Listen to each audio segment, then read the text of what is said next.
The largest use for fuel cells and the earliest use was fuel cells were used in every manned mission since Apollo by the U.S. space program. Sir William Grove invented the fuel cell back in the 1800s, but it wasn't until the space program that they found a practical application for fuel cells. So even today, every manned mission since Apollo has used fuel cells to provide the astronauts with drinking water, heat, and electricity. Now, how reliable are fuel cells? Well, they're used in the most hazardous environment known to man, which is outer space. Extreme cold, extreme heat, bombarded by all kinds of particles out there, and they've continued to operate flawlessly up until, continue to this day. The second biggest use for fuel cells currently right now is in forklifts. People are putting these things, a company like Hydrogenics and Plug Power are installing these fuel cells now in forklifts for material handling. After that comes fuel cell vehicles, and everything else will fall in after that. The biggest problem that I've been facing since I've gone this house 6 years ago was that the old regime doesn't want to change over to the new one. Surprise, surprise. Surprise, surprise. Every state in the nation makes its revenue from the taxation, distribution, and creation of fossil fuels.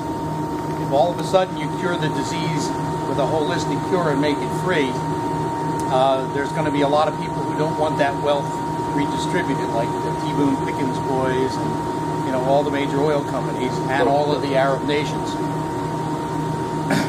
Now, the funny thing about this is the reason you know that this is a huge threat and this works is because there are no known large-scale installations to disprove the technology.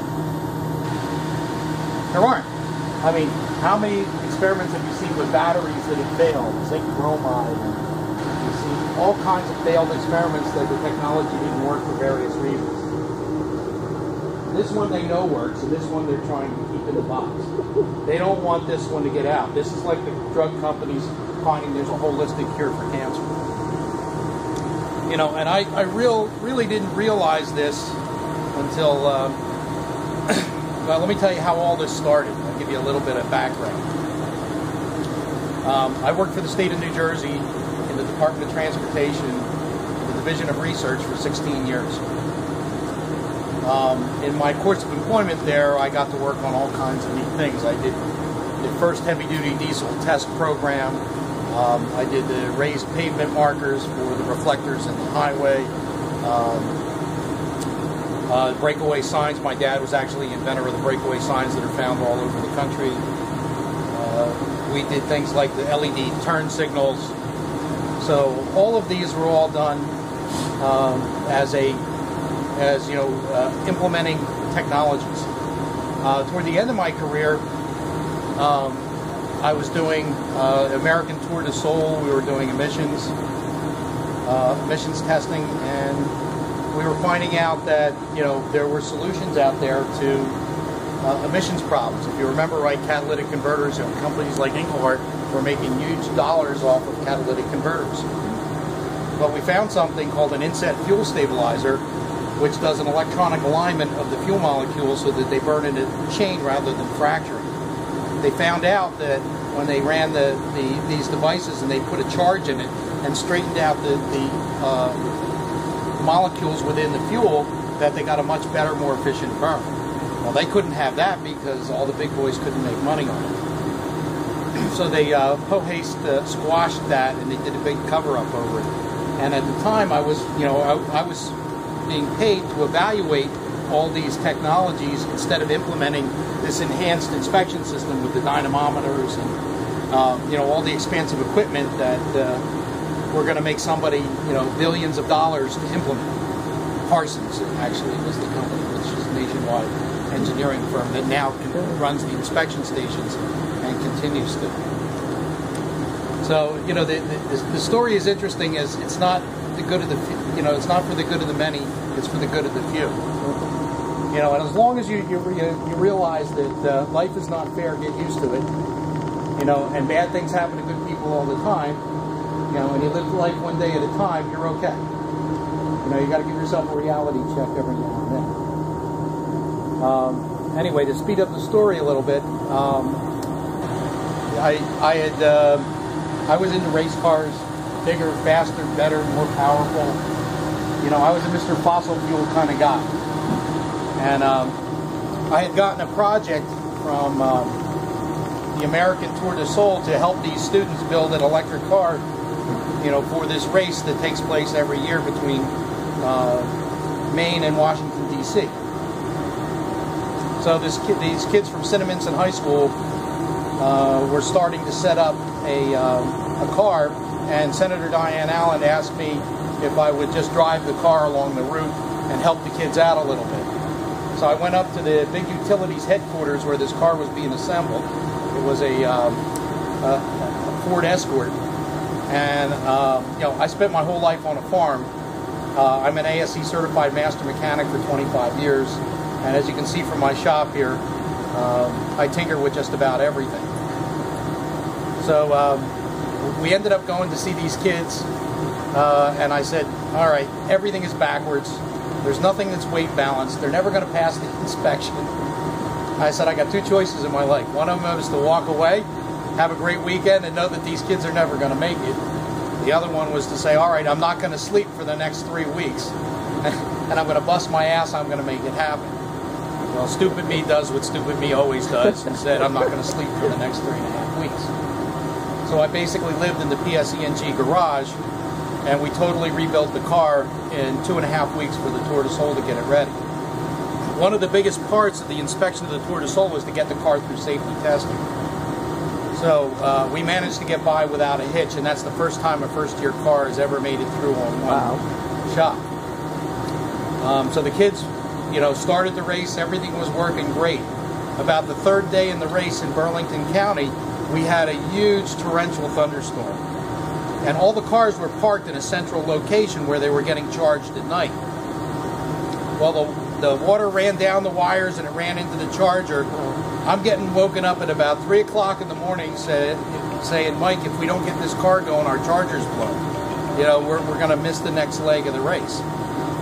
So what ended up happening was, I said, all right, look, let me look at the charger. Did you go to the rest of the teams, you know, do all the common stuff? So they said, yeah, no one else has an extra charger, and, you know, we got to get this thing going. So, you know, I took it apart, and I noticed that the diode bridge in the charger was blown. So I said, I have an old generator back in one of these trailers that I could use the bridge to probably get you through the race. So I drove back in the middle of the night through the pouring rainstorm, and I came in and I pulled the diode bridge out of the generator, drove all the way back an hour and a half, put it in. They got enough charge to get through the next day and make the race. Well, these kids must have thought I walked on water at that point. But, you know, we finished the race in second place, and it changed me. It really changed me. It changed my life. It changed my career. Those kids taught me that it's about doing more with less, not more with more. At that point, I threw everything fossil fuel away, and I dedicated the rest of my life to doing, you know, more with less. And that's why I've converted everything in this house to run on renewable energy. You know, you don't have to give things up, you just have to change the way you live. You know, because I am a systems integrator, I take parts and pieces and I build machines. The problem with everything out there right now is people build pieces.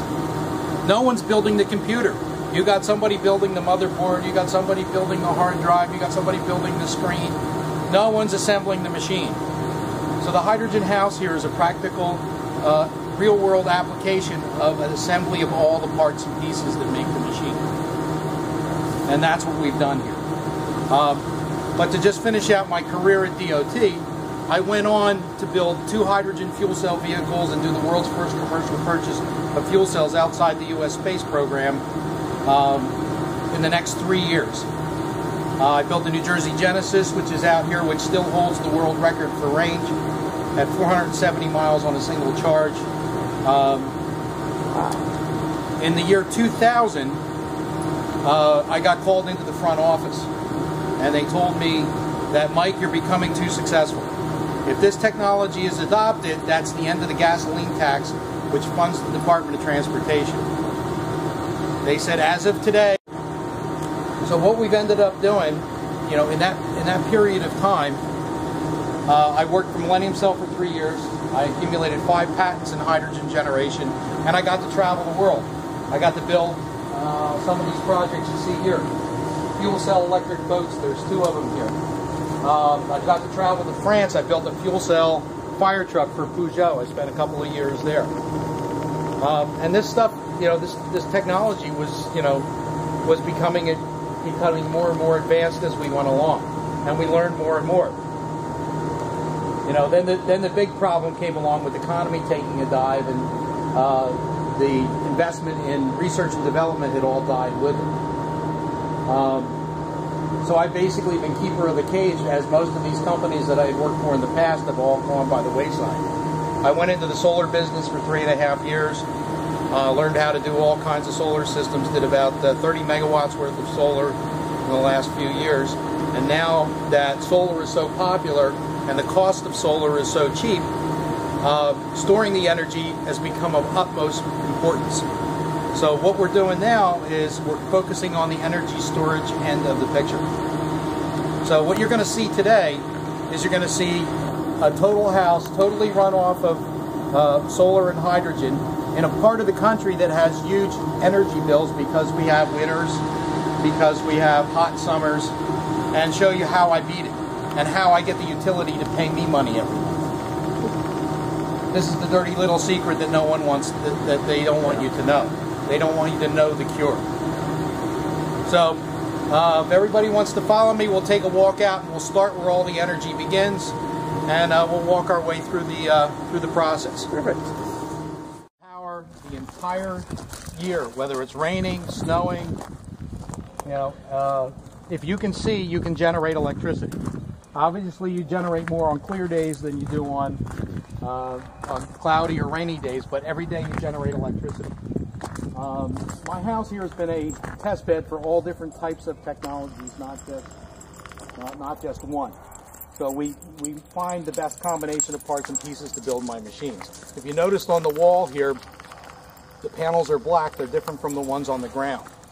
That's because they're thin film technology. Thin film basically was much cheaper. It's not any longer, but in high temperature conditions, it creates more energy per kilowatt on the panels.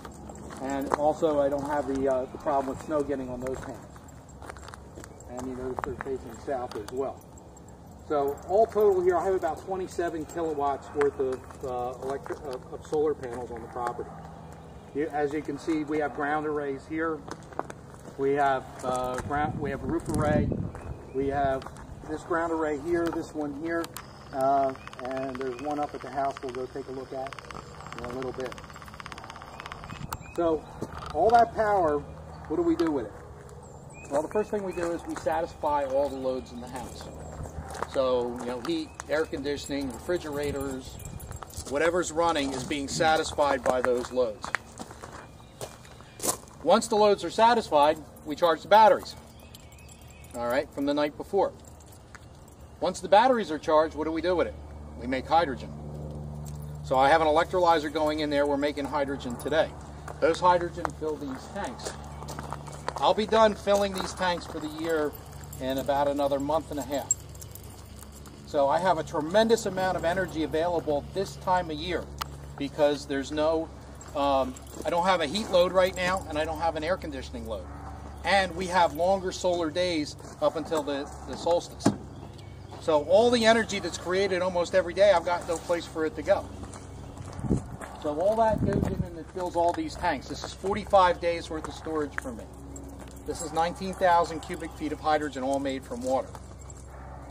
Okay, when I hit June and all these tanks are full, what do I do with the energy? I'm going into the summer, which is the highest generation point for solar energy. Well, I go down in my basement and I throw a switch, and now I'm on grid. So for the next 5 months, they send me a $400 check every month, okay, for energy that I'm selling back to them that I don't need. Now, because my house has geothermal heat and air conditioning in it, it saves about 70% on heating and cooling costs. During the summer months, the ground temperature is 56 degrees ground temperature.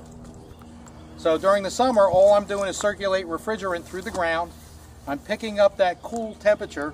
I'm running it through the compressor and transmitting it through the house. I typically keep my house at about 64 degrees to 66 degrees in the summer because it's free. If you were paying the electric bill, if I had no solar system or anything, it'd be about $2 a day for the air conditioning, and I would have unlimited hot water. The way my hot water setup is here is that it heats my swimming pool, it heats the hot tub, and it'll run all the hot water loads. Because any of the heat that's picked up in the house from the air conditioning cycle, instead of going back to the field, I extract all the heat out of it for what I need heat for. So nothing goes to waste in this house. And that's an important key. Whenever you're looking to get off grid, you don't want to give up conveniences, and you don't have to. You don't have to eat tea leaves or tree bark to survive here. As you'll see when you tour the rest of the place, I have pretty much any amenity that anyone could ever want. I have the swimming pool, the hot tub, a couple of big screen TVs. I have a large shop here. So I'm not giving up anything. And the one thing that I realized when I started this thing from the very beginning is that people are not going to want to give up anything. People want to have all of the amenities. They want to have their cake and eat it too, which is, the reason I designed these systems, and that's what I've been going through over the last few years, is to make them affordable, cost-effective, and reliable. And we're pretty much to that point right now. I'm going to stop for a second. Does anybody have any questions? Feel free to ask at any point. Your video player, your entertainment center, or your music, they all draw at least 50 watts, as much as a laptop computer when they're plugged in to keep the electronics hot. When I shut stuff down, I shut everything down. It may take a few seconds longer to come up, but you're going to see $20, $30 more in your pocket every month. And these are the dirty little secrets that people don't know. Every time you plug in something, it has a cost to it. The best way to save energy is to not use it. So people don't realize that the place to start is where you're using it. Know where it's going, all right, and know how to slow it down and know how to manage it. And that's what I've become an expert at doing. I've been doing this. This is the first step. I'm not into selling anybody anything. I'm first interested in saving them money. You do the simple stuff first, and you work back to the renewable. So the size of the renewable you need to run your house is 1/10 of what you started, because you were able to get the energy efficiency on the other end. An average house that we have, would we get a permission to store a hydrogen tank on a property? There was a 3.5-year battle to get this house online for permits. I had to go toe-to-toe with the DCA and with the town. The town basically had to pass a special ordinance to allow me to do this, and I fought to not make it an experiment. The DCA and the town were saying, this is not a legally permitted installation in a residential area. I said, it's a propane tank. It looks like a propane tank. It smells like a propane tank. The equipment is like a propane tank. This is a propane installation that's in residential applications everywhere. And this is safer. Pressure-wise, is the same pressure? 200 pounds. Yep. And now all this battery of tanks, just enough for you for the winter? No. No? So I said, if everything goes to hell like it did in Sandy, yes, I have 45 days. 45 days. With the solar out in storage. Okay? With the solar, I'm indefinite. A little bit on how the house works. This house basically has 1.5 days worth of batteries in it. Okay? If you're doing an off-grid house, typically you want at least 7 days worth of backup. Okay? So that means I already have 10%, I already have 60 or 70% less batteries than the average off-grid house, which means something I don't throw away. In addition to that, the average batteries in these off-grid houses only last about 4 years. These are going on 16. And the reason is because the fuel cell does the battery management. All right? Most of the off-grid systems, they suck the power down to where it's 50% depth of discharge, which kills the batteries. They also suck very high loads out of the batteries when they're low, and they're doing it in hot or cold temperatures, which kill the battery. The system here that I put together does what's called battery management. I only suck 10% out of the batteries. Okay? And I sip it in and I sip it out, which means that the batteries I'm treating in the best possible condition. So if you suck the energy out slowly, you're going to get more amp hours out of the battery. The fuel cell acts as a voltage regulator. So when it hits that 10% depth of discharge, the fuel cell will come on and pick up the loads. So the batteries are never overstressed. That's why you're going to get 16 to 25 years out of the batteries. All right, so it's a combination of these systems that make everything work. And that's what we've done here, is we've balanced all the systems. We've taken the weaknesses of some technologies, the strengths of the others, and we've packaged them together to make a rock-solid package. We've built things here that in the world of backup power were impossible to do. The unit you'll see up there at the house that we did for the military will survive 130-degree temperatures because we're using ultracapacitors and batteries and fuel cells to manage the load. So it's a combination of technologies that make everything work, along with energy efficiency. Let's talk a little bit about hydrogen safety, because that's always comes up. Everybody always mentions the Hindenburg to me, right here in Lakehurst, New Jersey. First of all, the Hindenburg went up because they built the skin of the airship with rocket fuel. Static electric charge ignited the skin. The skin burned, the hydrogen ignited, went up in 1/10 of a second. What people saw coming down in the pictures was not the hydrogen. It was the diesel tanks in the skin of the airship burning. Hydrogen is a clear flame, 1/10 of a second. I'll demonstrate that a little later on today as we go through. If you have a leak with hydrogen, it's 45 miles an hour into outer space. It's one of two gases that leave the planet, hydrogen and helium. So, if these tanks were filled with hydrogen, let's give you an idea so you get a little idea of energy density here. If these tanks were filled with propane, I've got 1,000 gallons worth of energy. Okay? All right, so if you want to equate hydrogen energy in these tanks to propane energy, someone want to give me a guess? Propane how many gallons of propane will be equivalent of what's in these tanks? BTU energy, if you burn them both. I couldn't tell you, but I know the expansion ratio is 1 to 600 on propane. Gallon of propane give you 600 gallons of These tanks gas. weigh as much empty as they do full. Yeah. But would you store hydrogen gas, not liquefied. Yeah, that's the difference. Yeah, you got to get hundreds of degrees below Kelvin, yes. Huge amounts of energy to liquefy. Yeah. You don't want to do that. Yeah. All right, well, to give you an idea, each one of these tanks, when it's full, 1,000-gallon tank is 6 gallons of propane. So you're looking at 60 gallons of propane. That's one small tank in energy. So it's not a lot of energy. No. But because we use it so efficiently, you can get up to 80% of the energy out if you're using the heat value of it, running it through a fuel cell. So then again, it's back to what I said before. It's how you use it. That's a barbecue size yeah, this is equivalent to a barbecue sized tank of propane. If you have a leak with a barbecue, what happens with it? It sits on the ground, it's heavier than air, waits for an ignition source and explodes. This diffuses so rapidly in air, it can't get to a lower flammable limit. If you release the entire contents of this tank over your head, you're never going to get burnt. Because everything's going up.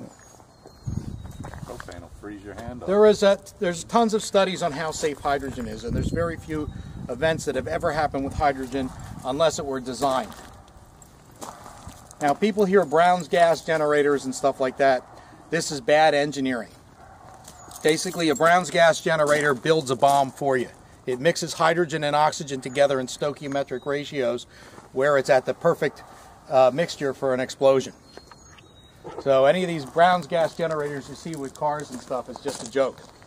The stuff that we're doing here is a PEM electrolyzer where we're separating the hydrogen and oxygen, which makes it extremely safe. In fact, the oxygen is more volatile than the hydrogen is. Yeah, but what do you do with oxygen? Send it off in the atmosphere. Vent it out? Or I breathe it.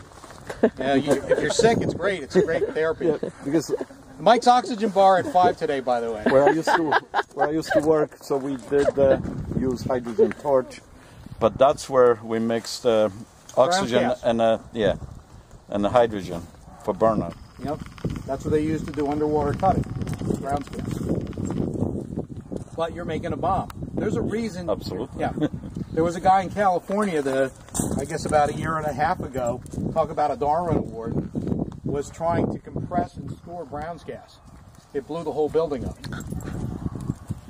I mean, it's just, you just don't do this. I mean, let's build a bomb. A static charge is all it takes. But when you use, it's okay, but for storage, no good. Yeah. You want to have a small amount of potential problem. Absolutely.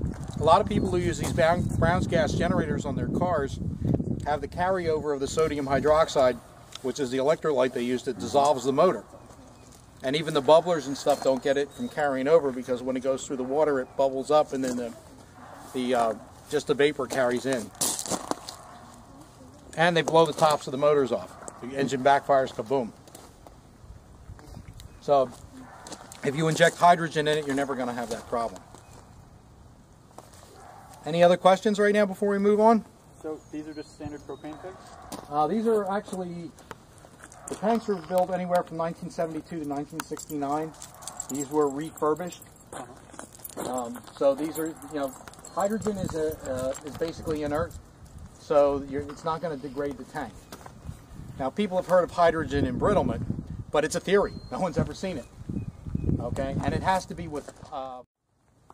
So this will be totally autonomous. It'll all fill here from the same system. Right now, I just plug it into my grid electric, my local grid, and I charge everything. I have way more energy than I need. So we're going to have a fuel cell system that's a drop-in for this, and we'll show you some of that in a little bit. So you're also making a fuel cell system for the cars, too? We're making fuel cell systems for everything. Okay? Now, where you get a solar panel? All over the place. They're quite expensive, though. Not anymore. When I built this house in 2004, solar was at $10 a watt. Okay, so you're looking at, for a 10 kilowatt system, just the piece that's on the roof of the building here, that was $100,000. Okay, now solar panels are at 60 cents a watt. So you're looking at $6,000.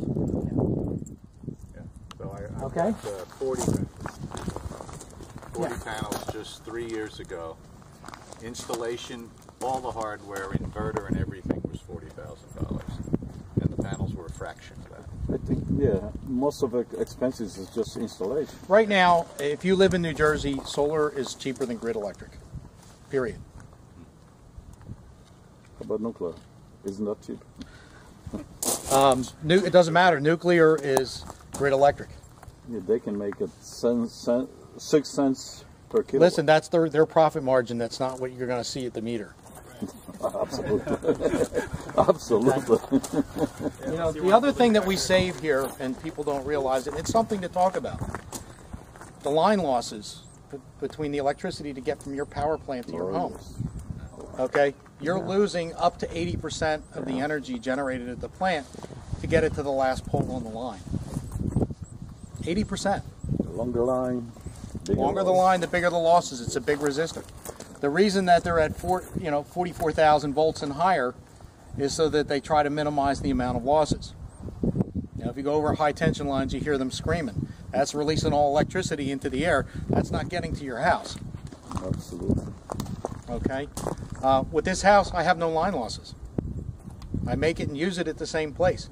So think of the billions of tons that could be saved by putting in localized power plants like this one. Now, when you make like excess of electric, that goes back into the grid. Mm-hmm. But what about hydrogen? You can't sell that. Oh, I can sell it, absolutely. And I have, too. The automakers come here to fill up occasionally. We have, I can add extra tanks if I want, and the utilities are interested in it as well. Because they have fuel cell backups for their cell phone stations, cell phone towers. Okay. Can you sell the oxygen? I could sell the oxygen if I really wanted to bottle it, but it's a little more dangerous to do at home. I feel much more comfortable in compressing and using hydrogen than I will be in bottling oxygen. You know, I use the oxygen sometimes to run back through the fuel cell again because you increase the efficiency by about 20% using pure oxygen rather than using air.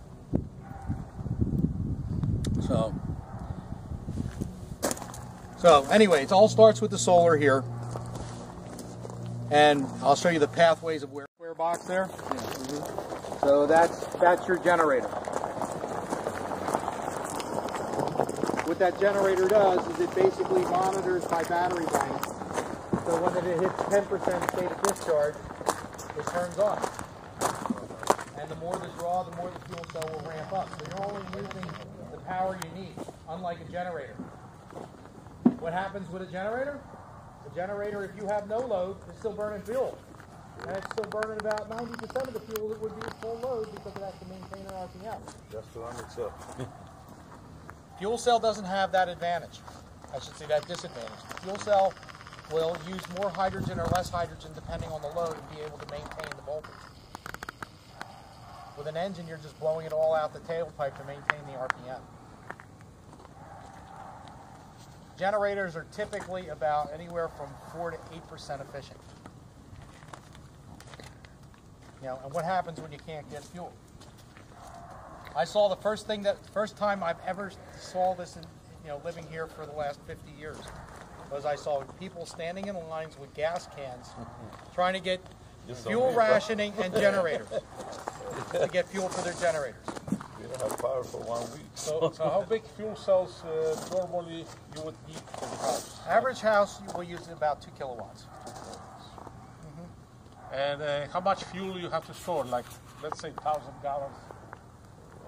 Well, it's how much do you want to store? How much do you have room for tanks? Like one tank where you store. How long you can run the fuel cell? Well, one of these tanks will run the 2 kilowatt fuel cell I have in the garage probably for about 7 days.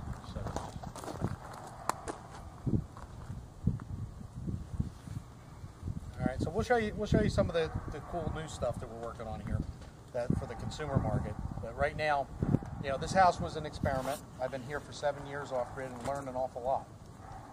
Technology has changed a lot. Prices of solar have dropped enormously, making it affordable. So that's the game changer of what's going to make the hydrogen economy work, is the fact that the cost of the renewable is so low and the demand for grid storage right now is so high.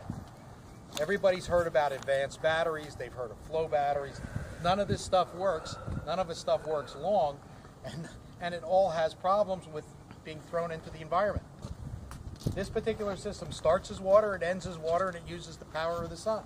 Nothing gets consumed in this process except electrons. You tell me any other process that's more environmental than this. There isn't. Don't know. There just isn't. This house has a negative carbon footprint. I'm putting oxygen back into the atmosphere, not taking it. The big problems that we're going to be facing coming up are not going to be whether we run out of fossil fuel. It's going to be whether we run out of oxygen to breathe. You've got China and India going into the machine age, burning lots of fuel, putting in highways and cars and coal-burning power plants. These all consume the world's oxygen. At the same time, you've got these countries like in South America chopping down all the rainforest and burning it. It's bad enough they're chopping it down, but they're burning it. They're consuming more oxygen as it is. And we had the Gulf disaster that took out about 4% of the world's air when they sunk all that oil to the bottom of the ocean and killed all the plankton. If you look at the oxygen content between the 1800s and now, we're down about 8% of oxygen in the air. And it's only going to get worse. You're going to have the oxygen police. They're going to be monitoring everything from satellite. You start a fire in your backyard, they're coming to get you. You're only going to be able to run your cars on certain days. So while you're on the subject of that, what about water? What about it? We're running out of water. We're running out of good water. Yeah, good water. Yeah. Everybody thinks fracking is a solution. Fracking is a problem. If you ever look at what's in that fracking water, and there's so many locations nobody can monitor it. So basically you're drinking barium and chromium and arsenic and all the bad stuff in that drilling mud. And the stuff's coming up all over the place, killing wildlife. My parents live in Scranton, and you can light their tap water on fire. That's not the solution.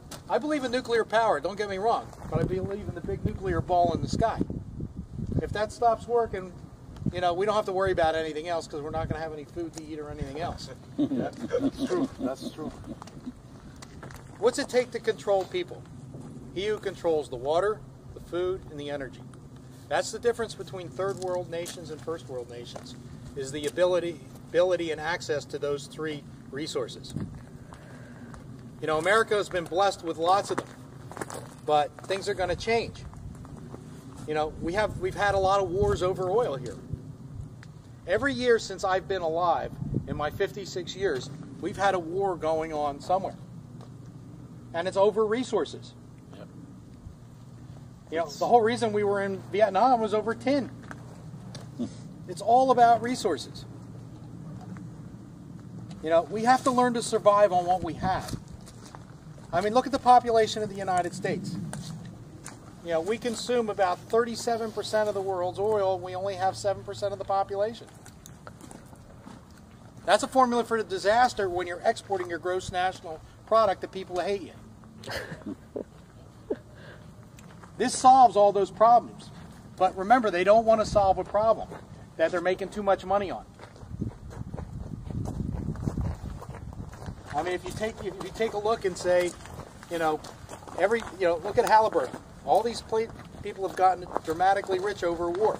The number one export of the United States is weapons. No wonder the world thinks we're warmongers. You know, I'm not a warmonger, but, you know, we're exporting weapons. I mean, our soldiers were getting killed by weapons that we gave the Afghans. Absolutely. When they were fighting the Russians. Absolutely. That's what his book come out. Chess player, yeah. You know, the best way to curb a lot of this stuff is to be energy independent. But it's going to take a lot of courage because it's redistribution of the wealth. What I do here is I make energy free. If anybody's ever got to see the movie Chain Reaction, I'm living it. But how if everybody go into free energy, the government rely on our taxes from energy purchases also. Who agrees that we should have less tax government? You on something that is free? It's just bringing it quicker into an already dying system. Right. Yeah. Whatever. All right, here's the problem. All right, all of us have been all experiencing what has happened in the last financial crisis. And what happened was the Wall Streeters knew they were selling, you know, bad mortgages. Absolutely. You had Standard & Poor's, you know, stamping it. You had all of the big brokerage houses knowing. No one wanted to say, hey, look, we got to fix this problem before it takes down the economy because they're making too much money. So what do? They say, hey, let's all keep this on the inside here, and let's not tell the general public everything's fine. You're going to make $1 billion on your return in your retirement and your investment. But we're going to make sure when the Titanic tip goes below that ocean, we're on the lifeboat and they're all down in the bottom of the ocean. That's exactly what happened. I don't know about you guys, but I lost 60% of all the money I had saved for the last 40 years of my life for retirement. Gone, poof, never coming back. Now, there's no conscience in this world anymore, which is really scary. I think the more technologically advanced we become, the less conscience there is. The less marvel and mystery to everything, you know, because it's been figured out. You know, I started out, you know, watching all the sci-fi movies when I was a young kid, watching Star Trek, watching Batman, watching Superman, Astro Boy, all these shows that, you know, had science fiction in it. Wristwatch radio. I'll never have that. We have? Lasers. No, we're never going to have them. There's no such thing. Cloning. Oh, but clone something now. Only God can do that, you know. And, you know, we see that these advances, you know, and there's still too much we don't know. They're all three-phase AC motors. The You have a fuel cell on it, you have your hydrogen tank, you have your solar panels. You leave this sit out in the sun and it fills itself. With one of our hydrogen generators hung to the back, it also fills the tank. All right. Wow. If you don't have any sun, you can just plug it into the grid if you like. So it has a little bit of everything. Unlike a traditional mower, these are quieter, but you can run this thing at full speed because the blade is independent of the motor. Each blade has its own motor. So as you're driving the mower, if it senses the grass is heavier, it will maintain 5,200 RPM. You don't have to goose the throttle.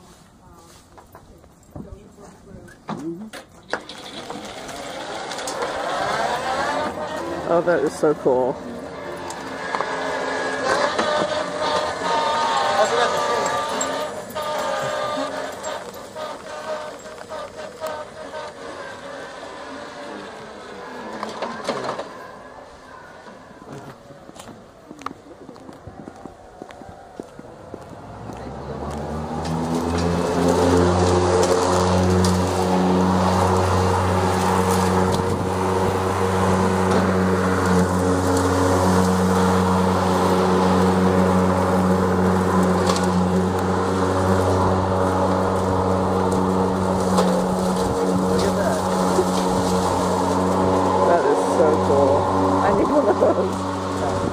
Powers itself, powers anything you want to plug into it.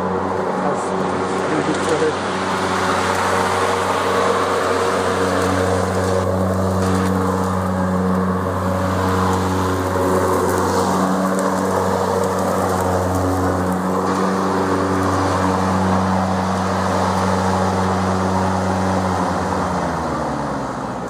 And missed how it's filling itself up. Yeah. While you're running the mower, it's supplementing the electricity draw you're using with the solar panel. It's offsetting. It's also running off the fuel cell and the tank. Okay, so you're not refilling hydrogen, you're just regenerating. The refuel of hydrogen Recharging. takes about 3 seconds by connecting it up to my fuel station. Plus, we have a hydrogen generator that will hook to the back that'll do the same.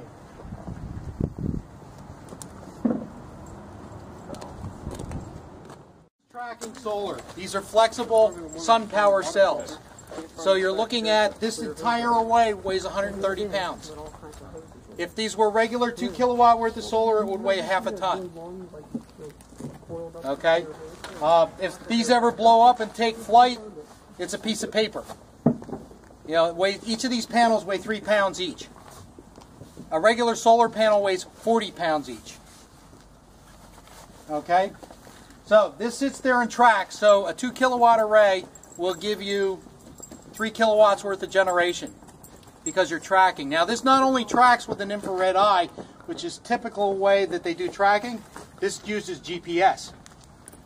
So you only get 18% of the energy using an infrared eye because it can't always see the sun and it doesn't adjust for seasons of the year.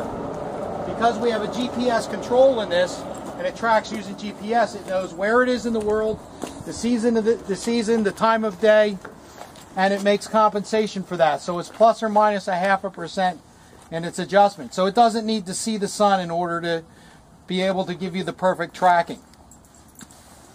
The energy in here, this is the solar hydrogen house in a box. This is the most energy dense piece of equipment on the planet. This was developed for the military for their uses around the world. The unit itself consists of an inverter which is capable of 10 kilowatts worth of output energy. It has a built-in battery bank and ultracapacitors. Does everybody know what ultracapacitors are? No. Okay, an ultracapacitor is like a battery. It stores energy. Now, regular capacitors lose charge very quickly as soon as you charge them. Ultracapacitors hold charge for years. Okay? An ultracapacitor will suck 2,000 amps in 1 second, and it will deliver 2,000 amps in 1 second. You can suck these all the way flat and never hurt them, unlike a battery. In addition to that, this does all the heavy lifting for the batteries. When you're turning a pump or a motor or a heavy load, if the battery sees that load, it's going to kill the batteries, warp the plates, and overheat it. The ultracapacitor picks up all the load. So this makes this unit survivable in 130-degree temperatures. We have expandable battery banks. Each one of these are 100 kilowatt-hour banks, and you can just stack them together. So based on the needs, this unit is totally expandable. All right, let's say this isn't enough solar for you. The 4 kilowatts, the 1 kilowatt wind turbine. So you can generate power at night with this if you've got wind, if you're down the shore. If this is not enough, you can add additional solar just by adding ground mounts to it. It plugs right into the box. It's an adjustment right on the main inverter. So this creates, if you already have solar, this creates a local grid where you can use your solar when the grid is not operating. Now let's say you're a prepper and you're preparing for the end of the world. If you come around to this side,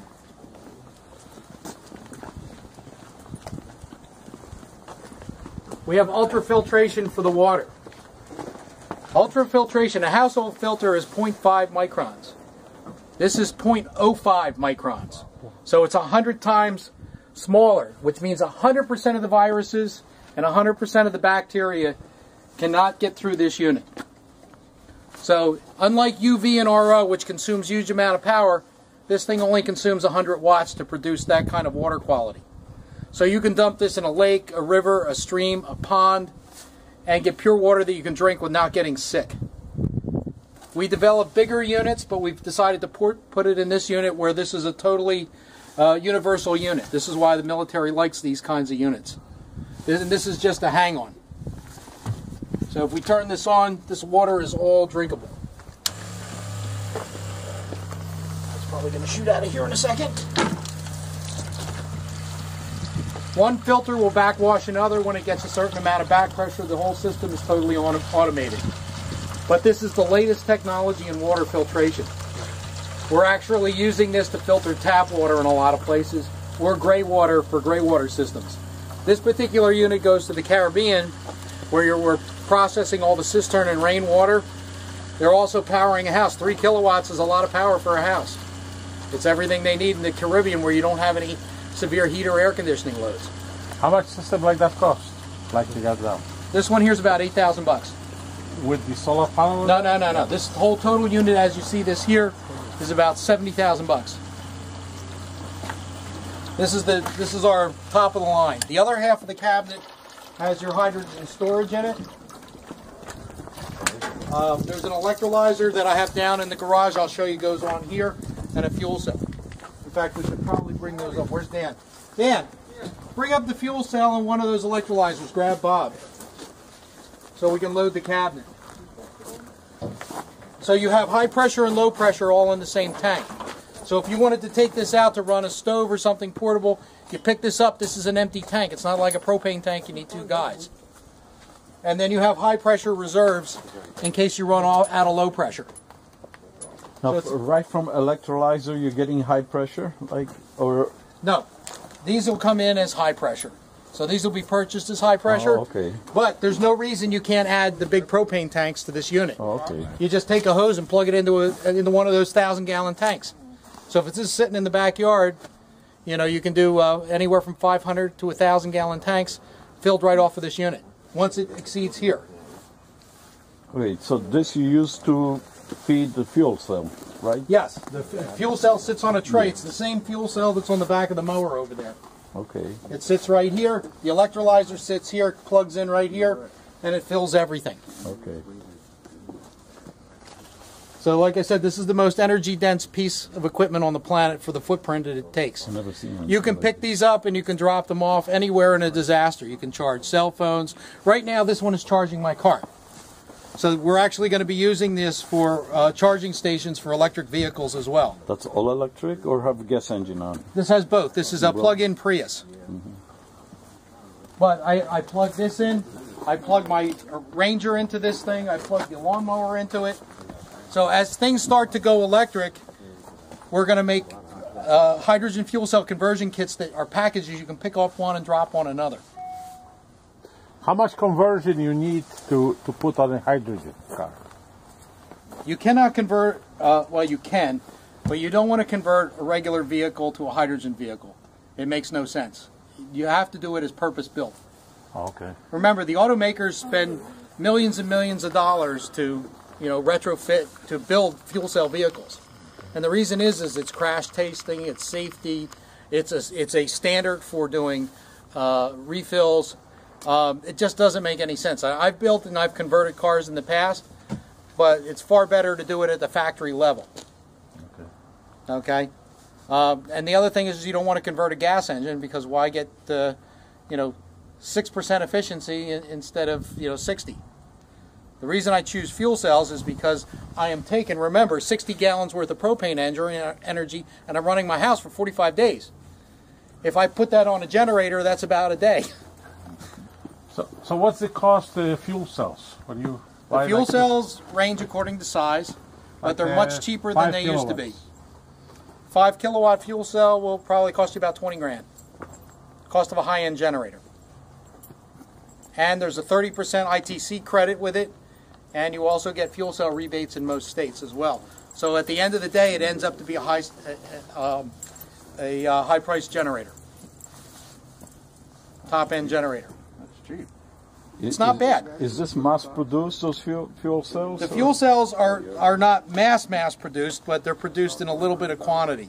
The fuel cells that are sold in quantity around the world are for telecom, for people to back up cell phone sites on batteries, for forklifts, for material handling in warehouses like Walmart and Sam's and things like that. These big distribution warehouses. And special equipment like we're building here. But those are and vehicles as well. Right now, every major automaker makes fuel cell vehicles. And right now, if you've listened to anything that they said from Toyota or Honda, they expect these to be out next year. That's what the big argument is putting in the refueling stations. The oil companies are not going to put in infrastructure for something that, a dirty fuel next to a clean fuel. They're going to protect their business. Yeah. The federal government is owned by the oil company, which is the other big problem. So they don't want to put in the infrastructure. So, I'm working with Proton Energy, a guy named Tom Sullivan, who actually owns Lumber Liquidators. He's he has lots of money. He bought the company Proton Energy to build something called Sun Hydro, where they're basically making hydrogen refueling stations, and so it can be on grid, it can be off grid, it can be expandable on the amount of battery, it can be expandable on the amount of hydrogen. It's got a wind component, and it's got expandable solar, and it's portable. You pick it up, you dump a dozen of these on there, and you take it to a disaster relief area. Plus, it has the water processing capability. 10,000 gallons a day. Anybody have any questions? What kind of batteries do you use? We use gel cells so that they're maintenance free. We don't like dealing with acid, especially in something that's a mobile application. What about like lithium? Is something like that? I was wondering when that question was going to come up. Lead acid batteries do what they're supposed to do as far as being cost effective and reliable. When you get into the advanced chemistries like nickel metal hydride or lithium ion, you have the danger of nuclear reaction, thermonuclear reaction, where the things melt down. You're going to get a lighter package. Lithium ion, to give you an idea, is about 1/3 lighter than lead acid. But it also has to have a battery management system on every single cell. It's not a dumb battery. If that system fails, the battery can go thermonuclear. Basically, if you remember, there was a big incident with the new airplanes that came out, I think the 767 airliners, with the lithium batteries. If you remember, Sony computers had batteries exploding with the new lithium ion, and for that reason, they went with lithium ion phosphate. It's a little less energy dense, but they also, it impedes the battery from going nuclear. If the batteries get hot and they're overcharged at a hot level of state, or they're hot and you have a high current draw at them, they have a chance of catching fire. With lead acid, you're never going to have that problem. And you're not going to have a problem with recycling. Lithium-ion batteries are a problem recycling. There are mountains of those still sitting in Iran and Iraq and all these places we've had wars. Because there's nothing you can do with them. It's not a very easily recycled battery. Any other questions? So what would be the lifetime use out of the battery that comes built into the unit? if the unit comes with the full package with the hydrogen management system in it, this should be 15 years on the batteries because it prevents it from getting more than 10% discharge. Just to give you an example so you know what I'm saying works, these particular vehicles, these have lithium-ion batteries in them, and you want lithium-ion in anything that moves because everything is weight-to-power ratio, when you're in a moving vehicle. If you're in a stationary application, who cares? Okay, that's why I go for stationary applications, lead acid. We will use the more advanced batteries for and ultracapacitors for vehicles or anything that moves at any speed. And what's the advantage between lead acid and gel? If you have a lead acid battery, a liquid battery, as the battery discharges and charges, you're going to lose water, which means you now have a maintenance item where you have to go in and water the battery. In addition to that, if these were dropped during shipping or whatever, they could explode because the batteries would be gassing. You get it like if you have a solid battery, there's no gas leakage and there's no liquid. So if this thing, you pick a battery up and you drop it on the ground, nothing happens. Now, speaking of electric car, I'd like to know, like, on a gasoline car, you have a heat in the winter from engine, right? How do you accomplish that on an electric car? You know what a heat pump is? Yes. It's a heat pump. Then you use vacuum to brakes? No. I mean, on the gasoline cars. There's a couple they haven't for years. And the second the brakes now on most of the cars are all hydraulic. Yeah. Second thing, it's power steering on this is all electric. So it's another motor that runs Yes, these are hydraulic pump. No, No. it's an electric rack. It's directly coupled. Motor okay. controls, they're PWM. What about air conditioning? Same thing, the heat pump. Same thing. Yep. So that runs. I have a button on my key ring I push and the air conditioning turns Okay, on. it goes over the same motor that powers the vehicle, or it's No, separate? Separate. So that's additional energy consumption, right? That's correct. Yeah. Yes. There are no free rides. No free rides. No free rides. That is it. But it's a combination of all these technologies that make sense. This car has no belts, for instance. The water pump, everything else is all done. The Toyota dealerships actually hate these cars because there's no maintenance. Can't on make these no things. money. Right. If you've ever seen the movie Who Killed the Electric Car, I've seen it. well, that's the problem. What's wrong with this car? No tune-ups, no brake jobs, no catalytic converters, no belts, no changes. mufflers, No grease, no that's it. hoses, no maintenance. The dealers make very little on their car, but they make huge amounts of money on sale of parts and and service. Right now with all the synthetic oils, you're looking at the vehicles going 10,000 miles between an oil change. Okay, where before you were in every 2, so that's a difference of 5 to 1. So technology is making things better, but it's also eliminating jobs at the same time, which is why we got to come up with new technologies, which is the reason why there's a newer computer and a new processor every 2 years. If they shoot their load and go with everything all at once, they're out of business in 2 years. That's the reason we're in a throwaway society. We don't build anything to last anymore. It's all throwaway. They know how many times I can open this door before the hinge falls out. They design everything for after it gets off a warranty, so the car's falling apart, and you go out and you buy a new one. Why do you think they're not building aluminum cars? That's right. That's a good question. They need these cars to rot out. Yeah. They want you to buy new one. But the automakers are not smart enough to fix the problem. All right, let's see how smart you guys are here. Unwilling to Okay. fix the problem. Let's say I built a car that this car will last 70 years. I put grease fittings in all the joints. I built a motor that's bulletproof in the thing. This car, how's the automaker not going to go out of business? They will. Anybody else? All right. I'm the automaker, and I want to build a quality car. People say the Packard went out of business, or Tucker, because he built too good a vehicle. Well, the problem is no one thinks out of the box anymore. I just invented called the Swatch Eternal Lease.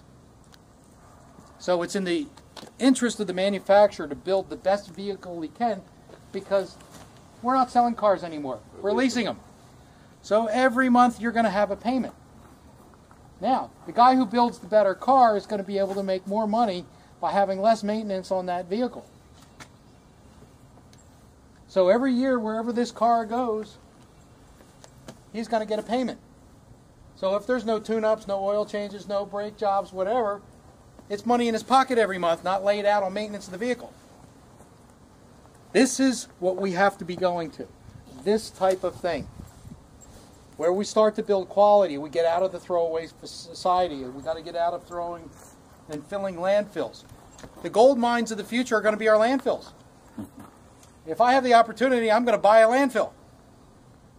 Because they're going to go back after the plastic bottles and stuff, because it's all oil. You know, these are going to be the resources. But if we don't start thinking out of the box, we're going to end extinct like the dinosaurs. You know, we have a choice. But the problem is the 99.99% of the population, which is controlled by the 1/1000th of the population, wants to keep it that way. So I see the only way things are going to change is going to be revolution. Just like it did with the Minutemen. We're going to have to pick them off one at a time until the numbers get even enough for us to do something. You know, when the natives start to get restless, when they can't afford to send their kids to college, they can't afford to buy vehicles, they can't afford to pay their taxes, things get angry pretty quick, and we're not far off from that, which is why the preppers are prepping. So we're almost there, because he took the picture with the kids already about God. So. All right, guys, now I'll show you the rest of the toys. So. And we set the world record that year. That was the year that the department decided that I was becoming too successful and cut all the energy programs.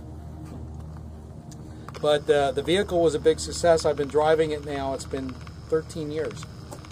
I ended up being the keeper of the vehicle here for my nonprofit. We are now redoing the car with all new technology. This year, we're going to be yanking these two fuel cells out, and we're going to be putting in a fuel cell that has twice the power and half the size. Just to give you a little idea how much this technology has changed, you're looking at about 14 kilowatts worth of fuel cells in there, and you see the size of these things? 25 kilowatt fuel cell is now this big, that wide, and this height. And guess what? It's air cooled. Okay? So the technology has changed enormous in the last 13 years. Half of the equipment's coming out of here.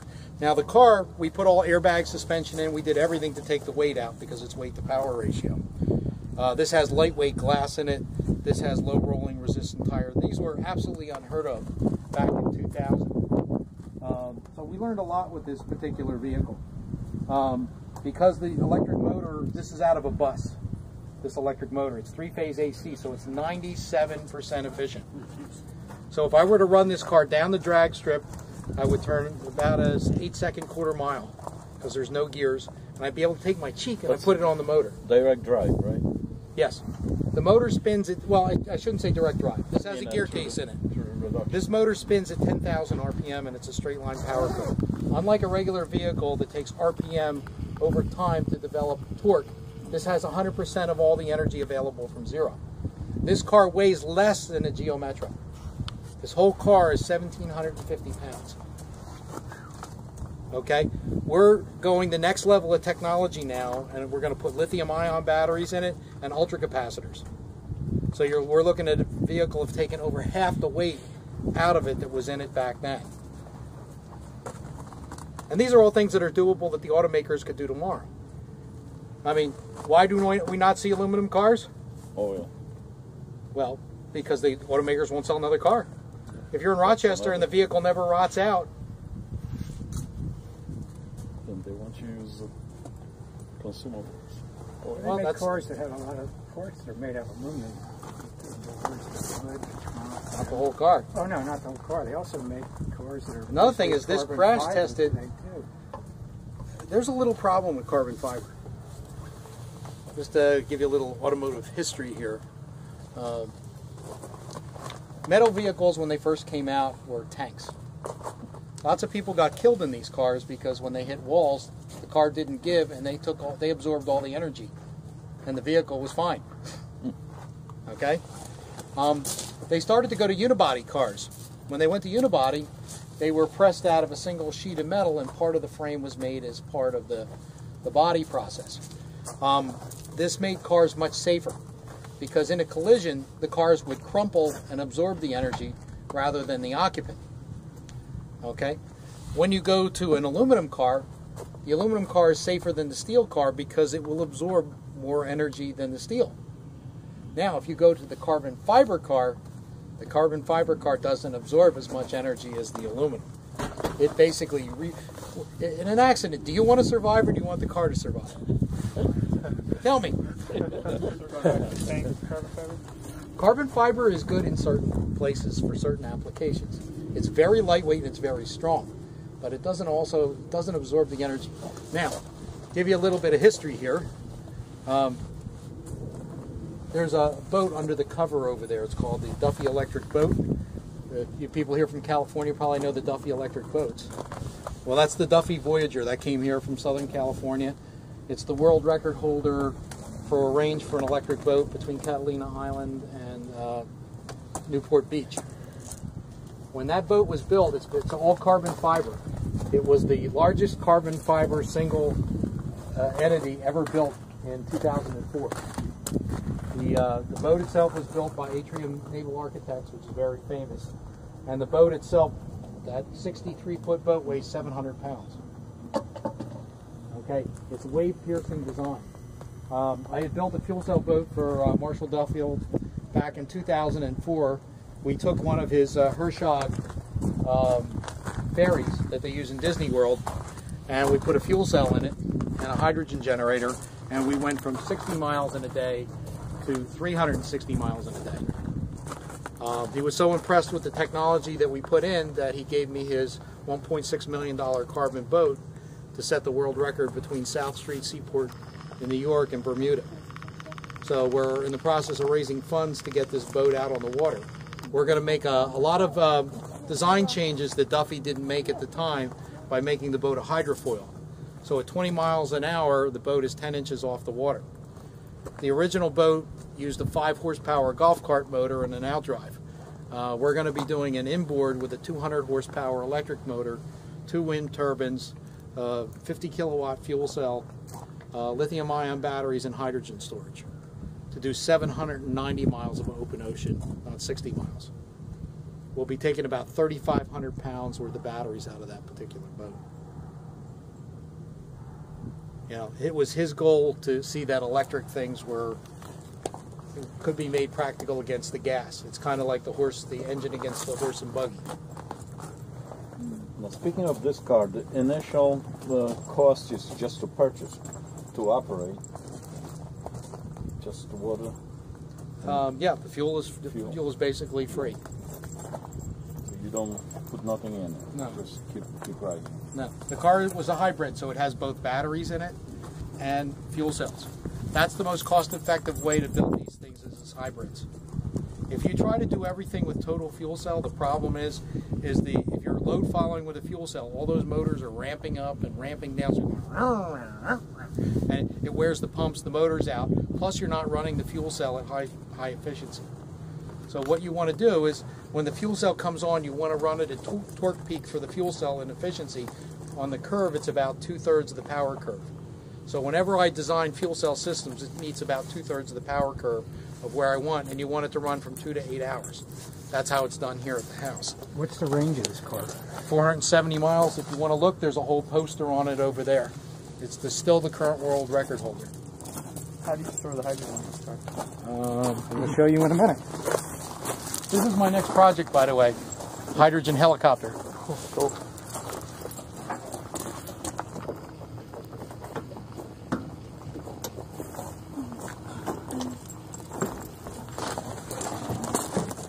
This is the fuel cell that powers the house. This is a water-cooled plug power unit. This is what they use in telecom sites. The water comes down here. Fuel cell stack is here. power goes into the building, goes into charging the batteries. It's off right now because we've got more solar than we need. So this turns on and off based on battery voltage. So threshold is set, and you wait for it to get to that threshold before it'll turn on, so it doesn't waste any energy in the meantime.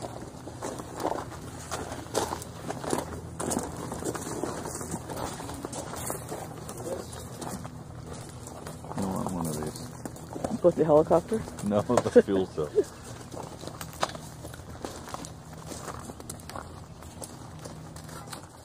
It's an electrochemical reaction, just like a battery. You put in hydrogen on the anode side, you put in oxygen on the cathode side. As it forms water in the presence of a catalyst, it gives off freed electrons, which are captured in the top and the bottom plates. Fairly simple. How much this fuel cell goes? What's the requirement? All right? What's the requirement? How many watts? This is about a 15-watt fuel cell at 3 volts. But they make them in all shapes and sizes. That's a 50-watt fuel cell there. So each one of those plates is a cell. The more plates you have, the more voltage you have. Okay, that's insulating material in between, right? Pardon me? Insulating material in between. It's not an plates. insulating. These are all carbon. Oh. So they're conductive. Oh, okay. So think about it as positive, negative, positive, negative, positive, negative. The more cells you have, the higher the voltage. The bigger the cross-sectional area, the more the current. You make them here, or I have tons of fuel cell parts. I make all different shapes and sizes, as you can see here. 12 volt, 120 volt, 50 volt, whatever. So like 1,000 watts. How much would that cost? Fuel cell. One right there, $7,500. You see right in the cabinet? That's 1,000 watts? That's 1,100 watts. Okay. Right now we're making hydrogen. Okay. So this unit is putting out hydrogen gas that's filling those tanks. The tanks are at 164 pounds right now. They're full when they hit 200. So you can see we're pretty close to full, and we're not even at anywhere near June yet. If you want to know what the electrolyzer, this is the product pressure. Supply pressure is 190. So that's what this unit is putting out, and that's what's going into the tanks. The byproducts of making the hydrogen, we have electricity going in, hydrogen and oxygen are going out. This is pure oxygen. If anybody wants to smell it, this is medical grade. So this actually has a value. So if you want to get a little higher, or you want to kill some viruses, this is what you want to do. After I drink it all night long, that's what I'm going to come for. There you go. this is very slow process, right? But the advantage that you have energy from the sun. This is storable. Hydrogen is forever. It's as good today as it will be 100 million years from now. Absolutely. Amazing. Anybody else want to sniff? So there's water coming in somewhere, right? Pardon me? There's water coming in somewhere. There's water coming in. This unit right here is my DI water maker. And what kind of solution you use to mix water with? Okay. So you have particulate filter, you have an RO chamber, you have a DI chamber, and it runs into the unit. I can pull off DI water through this hose here, then I run in all the other electrolyzers. Okay. What do you use? What do you put to the water? What do you mix water with? Nothing. To We make it purify it. conductive? Non-conductive. Non-conductive. Our torch had some kind of acid. Yeah, this doesn't work that way. So The problem with the electrolyzers I told you about are that they have caustic. This is pure water. You drink this stuff. This is what the astronauts drink. There is no caustic, there's no nothing. What we do is we run it through an ion exchange resin that takes out the conductivity, the ions in the water that make it conductive. So this is non-conductive water. And how does electrolysis take place? Like In the presence of a platinum catalyst and electrons. Okay? We'll show you a little bit how this stuff works. This is the newest unit that we're going to be selling now. So this is a $18,000 unit. Okay, we have, this thing generates pressure. That's the pressure of the water. Your water tank is here. Auxiliary water tank that fills is here. Okay. Fuel cell stack. There's no pictures of this stuff, please. Oh, sorry. This is all proprietary. All right. This is our 2 kilowatt generator. This is the other piece of it. So we'll turn it on. So this is your fuel cell here. Hydrogen storage is here. All right, we're powering up. So 2,000 watts. We're putting out 42 volts, 2.7 amps. The light comes on. This is a 2 kilowatt inverter. So you hang this next to your power panel. All your outlets are here to plug in. This sits inside your garage. It fills a propane tank. 3 solar panels will run this. Okay? The new technology I was telling you guys about that you actually saw up there on the Joule box are these panels. SunPower cells, 22% efficient. Flexible. So you drop it, you don't break it, you put bullets through it. A soldier can carry 10 kilowatts into battle. This unit puts out the same thing as the Joule box does, doesn't it? The Joule box has a bigger inverter and battery banks. This has none of that. This is direct power, hydrogen out. The Joule box is made to complete a whole local grid. This is made for disaster only. This unit is basically was targeted at the Red Cross market. You throw it in a Pelican case and you can ship it anywhere in the world. It has metal hydrides that can be thrown on the plane for hydrogen storage. So you got about 4 hours of runtime just on the cylinders are in there. You can throw a couple of solar panels to this, and you've got your power source in the middle of Uganda. At 2,000 watts. And 2,000 watts of power. So this is really the affordable units for people who want backup at their houses. The nice thing about it is you don't need a solar system. You hook it right to the grid. You plug it into the grid. When this small hydrogen generator runs, you get about 3 to 4 days worth of storage every 3 months that it runs. So if you were to run this for a year, consuming less than a refrigerator, you're going to be able to store 12 days worth of energy for yourself. And once the tanks are full, you wait for an event. So this is what I've done here is I've given you the ability to be your own oil refinery.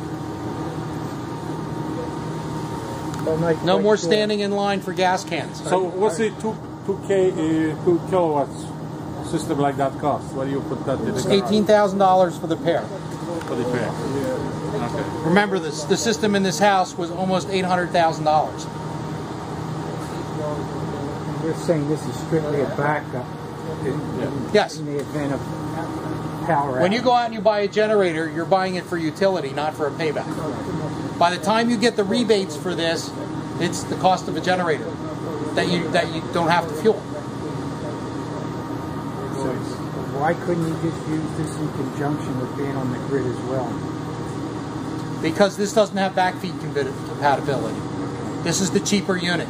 You want backfeed capability, you need the other one. So you could put backfeed in with this. You basically shut the grid off and you turn this one on to an emergency load panel. This will power your refrigerator, your sub pump, your well pump. This will do lighting. It'll do heat in some instances, depending. It won't do electric heat, won't do air conditioning, won't run a electric stove or anything like that. But it'll do all the basics. You'll have that cold beer and you'll be able to watch the game. And your food won't go bad. It's not designed to be a be-all, end-all. It's designed for the prepper market. It's designed for portable power. If you had to go somewhere, you could throw this in the back of your car and take off. You could put this in your sailboat. You could put it in your RV. You could also run a stove. Now, all I'm missing. All right, guys, who cleaned this up? We need the lighter here. So we put them in the yellow boss box. Aha. If you've ever been in any situations where the grid's down and the whole neighborhood has generators, you can't hear yourself think. There's so much noise. You can hear right now, everything's running. We're cooking up some hydrogen here.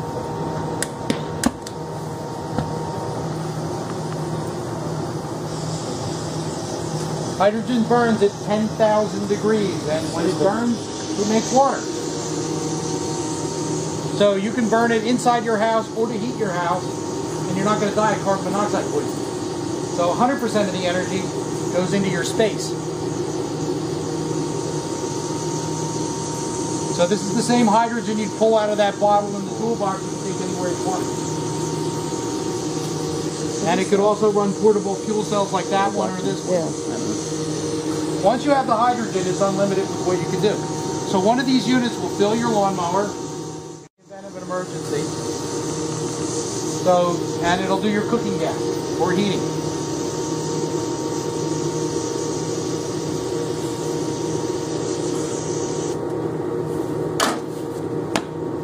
And this refuels in a matter of minutes. In fact, we can probably refuel it for you if you want to see just how simple it is.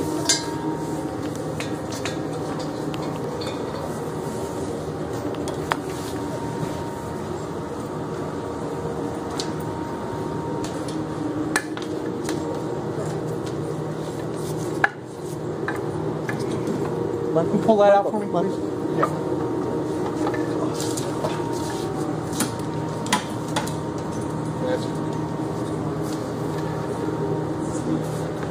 Nice thing about this is I have my own hydrogen house supply. All those tanks and everything are all hooked up to this line, so I can fill or Anywhere. do whatever I want for utility, fill vehicles or whatever.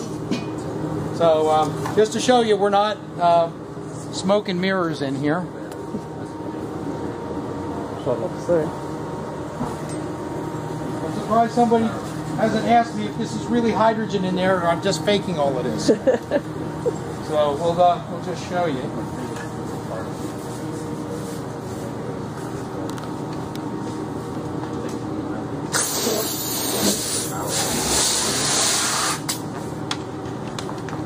Okay, what are the properties of hydrogen? It's lighter than air, right?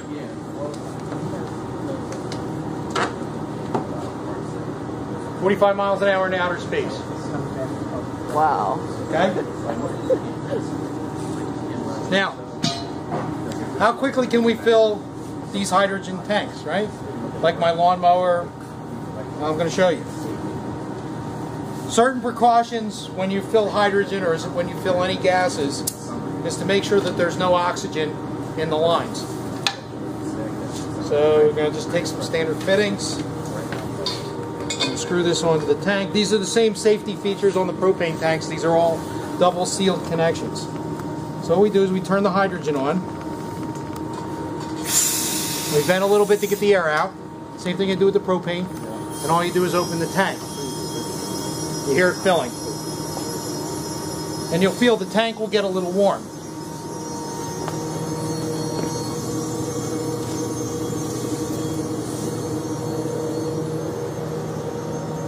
When you hear it stop singing, you know it's full.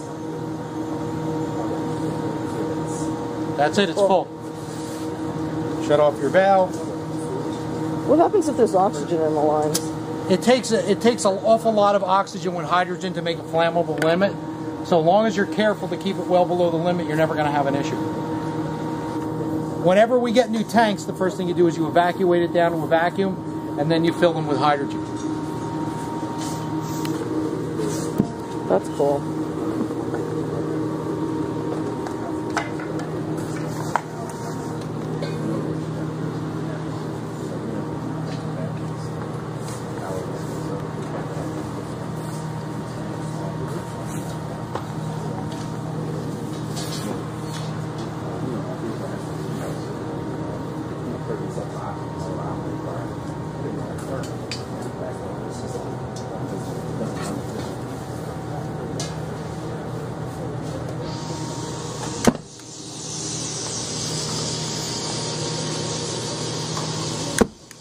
$10,000 degrees. Feel how far back you can feel the heat. Move your hand back.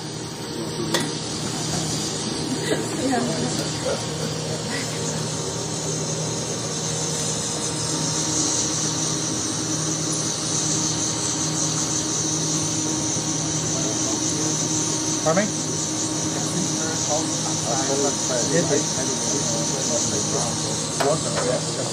Well, yeah, it turns into water, and you'll see it when it lights up. You'll see the flash of water vapor. So this is the water that's coming out is like this, just like that. Okay, that's what you're seeing.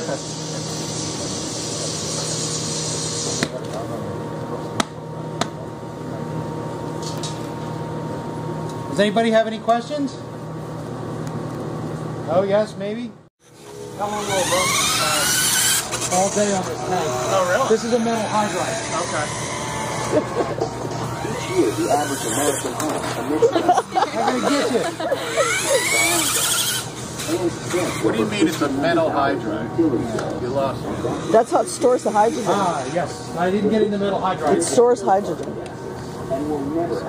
Metal hydrides are just like the ones in that case. They store a lot of energy, a lot of hydrogen at low pressure because the metal absorbs the hydrogen. And I'll kind of show you guys how that works. Here, I want to show you something. Hi, my name is Mike McKee, and welcome to the Nation for This is cool. Watch this. Okay, when we fill the hydrides up, you basically put hydrogen in it. So here's a metal hydride. Everybody feel how cold it is, the temperature of the... Looks like the CO2 for a paintball gun. Kind of like that, yeah. storage area. The tank hold 19,000 It's a nice cool cylinder, right? This is the equivalent of 56 gallons of propane for 40 gallons of gasoline. Yet this is enough energy with the solar and geothermal to power my home for an entire year. Cooking gas, heating gas, and fuel for the vehicle. Where does Mike get all of this hydrogen? Now this will start to get hot. We'll give it a few minutes. But as it absorbs the metal, it gets hot. When you run these things, they get cold. So you get a thermal differential between charging and discharge. What do you mean absorbs the metal? The metal absorbs the hydrogen. Okay. Yeah. Here, you can feel the bottom of that. That's not hot enough to hurt you. Yeah. Feel it's getting warm? Yeah. And what Grab it. It's not going to hurt you. What element is the metal? What element is it? It's metal hydride. Same thing as nickel metal hydride batteries. Yep. So it's nickel or what's the element? It's nickel. Nickel. Yep. It's basically powdered nickel metal. Okay. How long does it take to store? To charge it, you can charge them faster if you put them in cold water.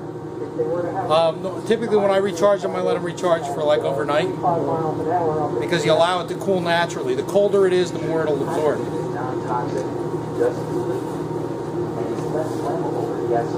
And you can just keep recharging it.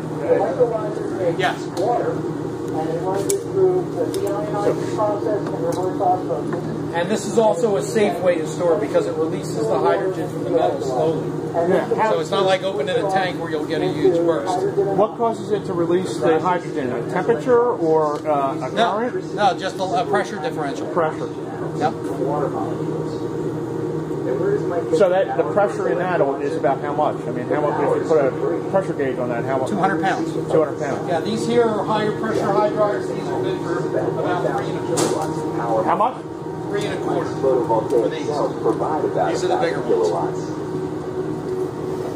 But because Mike's made his house super efficient, that's 60% more power than he needs. You see in front of you, this is a geothermal unit. Okay, advanced geothermal. This is the compressor unit. This is the evaporator coil. This is the air handler for the house. You see the 2 lines that go out on that far side? Mm-hmm. That's connected outside to a big hole in the ground. So the hole in the ground is 46 by 46. It's about 8 feet deep. It was all excavated. We took thick wall copper tube, 1/4 inch copper tube, and we laid it out as a radiator. So there's 52 individual taps that are spaced a foot apart inside that hole. Okay, that comprises of my geothermal system. Everything was backfilled, and if you go any more than about 2 feet here, it's 56 degrees year-round. Summer or winter, it doesn't make any difference. Okay? Now, I'll go through the average heat and air conditioning cycle, and I'll tell you why this unit is so special and why I paid $42,000 for this unit, because it's already paid for itself on the 4th time in the 21 years that I've been here. Okay, so let's talk about summertime. Okay, people have $400 or $500 air conditioning bills, right? if I were paying for grid power for this system $2 a day to run this air conditioner and to have the house at about 66 degrees. Okay, so what this system does is we have a huge heat sink out there called Mother Earth. I circulate the refrigerant through this unit out into the field, pick up the 56 degree ground temperature, bring it into the compressor, bring it down to about 22 degrees, run it through the air handler, and I air condition the house. Okay, so I'm not making anything. All I'm doing is taking it from there, bringing it into here. This has a scroll compressor in it, best technology available for energy efficiency. This draws about 16 amps. It's about 3,000 watts when it runs, and it runs very little. What's the fluid again that goes out there? It's R22. R22, okay. Okay, now we air condition the house. I picked up all this heat. What do I do with the heat? Well, typical systems, we put it back into the field. Not here. This particular unit is called a de-superheater. The refrigerant that comes out of the evaporator coil after it's done air conditioning is at about 190 degrees. There is a double wall pipe in here, a pipe within a pipe. The refrigerant runs through the inner pipe, and the water loop runs through the outside pipe.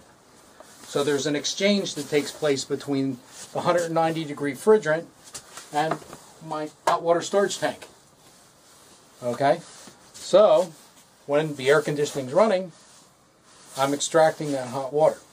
So the hot water goes into hot tub, goes into storage, and goes into domestic hot water. Okay, if this breaks down or I have a problem, I can do electricity. So this is being a storage tank and an electric heater. So I can do it with my solar panels. All right, well, let's say something's wrong with the solar. Something's wrong with the geothermal. Well, I burn hydrogen. So we've got the hydrogen lines here. So I have many choices of energy on which one I want. The advantage to this system is obviously I always have hot water, and the hot water is free. So it's used out of the same energy that I use for heat and air conditioning. All right, so now we covered the air conditioning cycle. Okay, nice thing about this system is nothing gets burned inside the house. A lot of people have furnaces inside their house. They have hot water heaters that burn fossil fuel. With this, you can have a tighter house because you're not competing for the oxygen that you're breathing. Okay, and it's a much healthier house. Okay, now we go into the winter season. The winter season, all right, let's say it's 0 degrees out.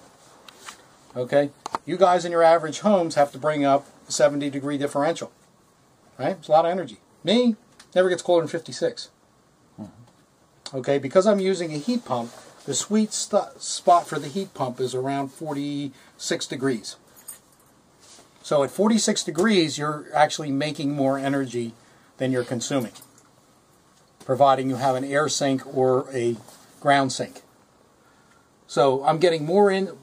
I'm getting more energy out than I'm putting in. So it's it's better than like electric heat or whatever. So I'm pulling in this excess energy from the ground, and I'm extracting the heat. So which means now the cold gets colder. So I'm cooling the ground, trying to bring it down to freezing. Okay, and I'm extracting that heat to heat the house. Any heat left over from the heating cycle goes through here. Anything that I can't cover during a cold winter spell, I'll pick up with either the solar or with the hydrogen. Doesn't look like much, but it certainly does an awful lot. Okay, so nothing goes to waste here. So at the end of the day, this is 70% less than most average homes in this area between the heat and the air conditioning. And that's what makes this work. This isn't an investment in your home. Most of the builders that go out and build homes today build homes because they look nice.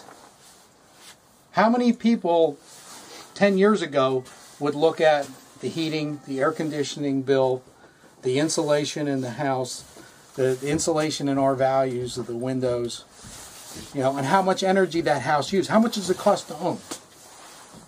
Okay? This is a pay me now or a pay me later situation. people right now, there is a value to having a solar system on your house. They want to know what it costs to live there.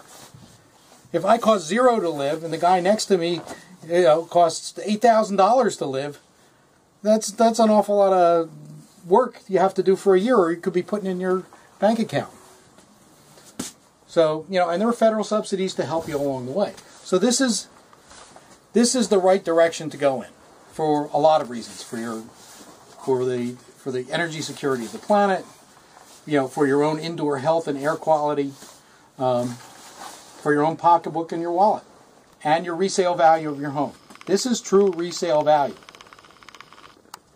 Okay, this is my second system I've had in here because I upgraded because I needed a technology upgrade because it had gotten so much better. I had one of 2 geothermal systems in the state back in 1991 when I bought this house. So the field is the same. I didn't do anything. I just replaced the geothermal unit. Any questions on this piece? Yeah, so the heat exchange is going on in 2 spots here? Yes. Okay, that box for hot water. Right. And then here it's a heat exchange for hot air. Right. And so, can you where do you see the coil? Where do you see, how's that heat exchange works? It coils back in there? You see only bringing up from 56 degrees. Everybody knows what the air conditioner in their car is, right? Yes. Okay. When you turn your air conditioner on, the front of your car is blowing hot air, right? Absolutely. Okay. Well, this has what's called a reversing valve in it. So it's basically flips the difference between an evaporator and a condenser. So it's a heat pump, right? It's a heat pump. And that's what it does. So it just switches between evaporator. Picture inside your car, it blows cold, right? Outside it blows hotter, right? And you reverse then you reverse the units. Okay. And that's how this works. And then we're using the ground for a heat sink. And are you running the electric? The source is hydrogen or solar for that compressor? The compressor is electric. It's a standard heat pump.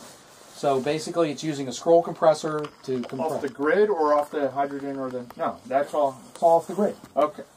My grid. Your grid back here. Okay. Got it.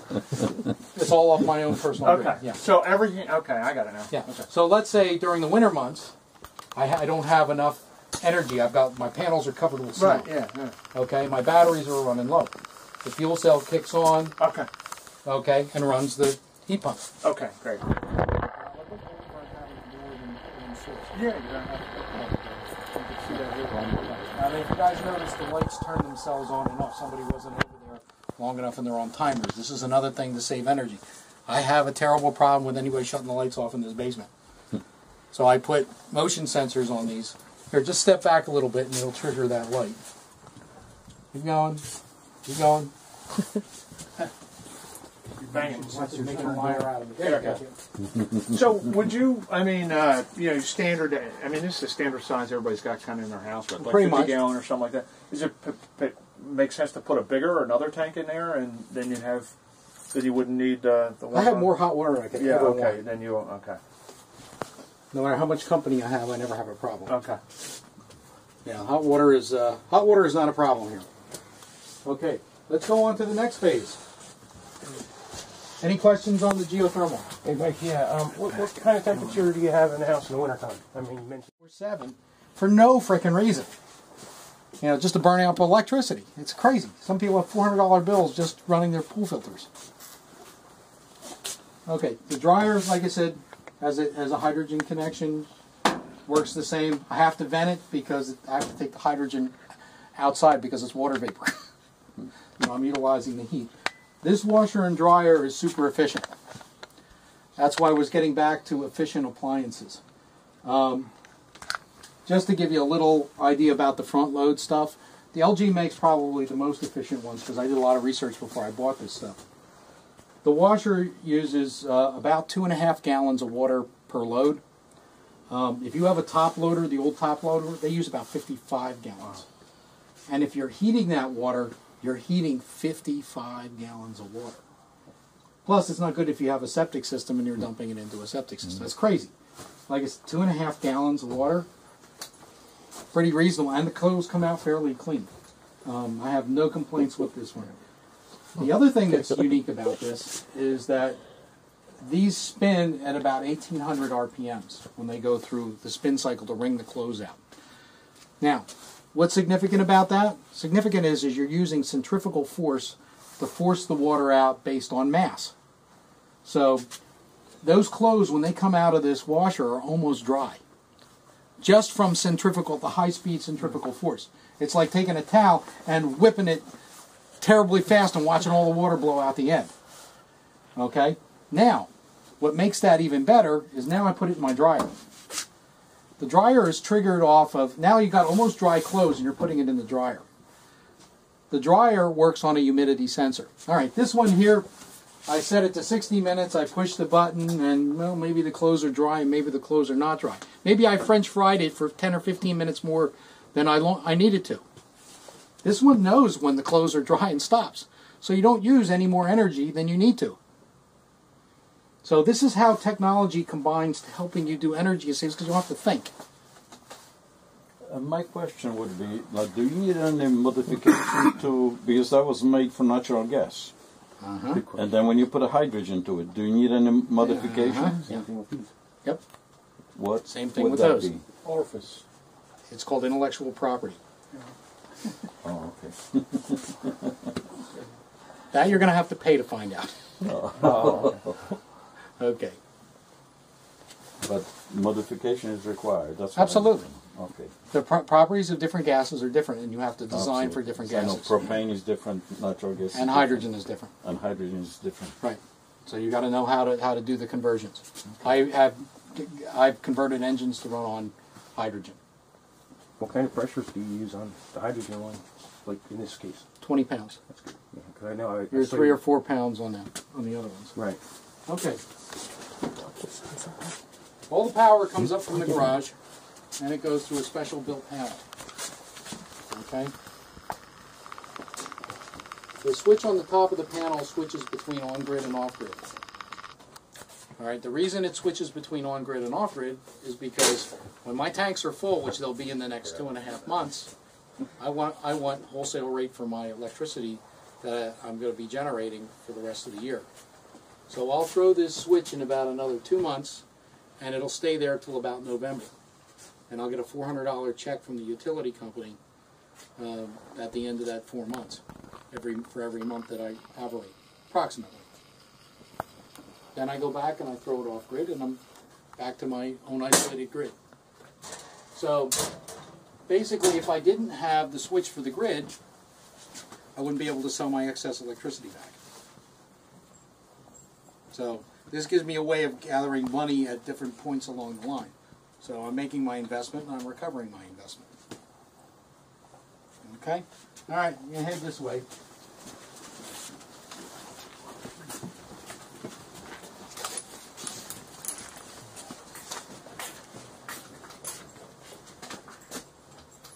Excuse the mess down here because half the kitchen is in the basement. I'll just borrow it. Yeah, the bar isn't open yet.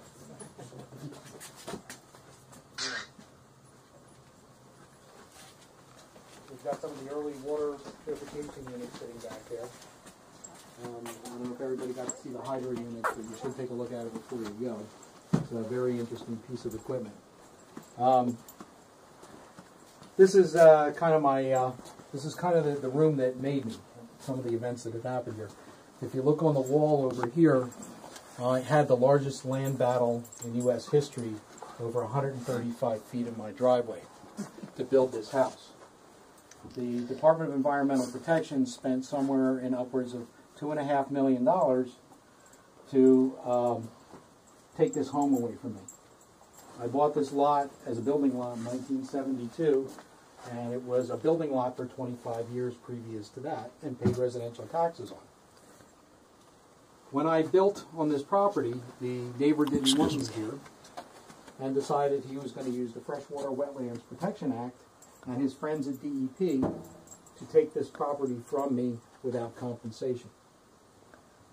What they ended up doing was, the DEP came up, and you guys have all come up my half-a-mile long driveway, and they said 135 feet of your 2,568 feet is considered a freshwater wetland.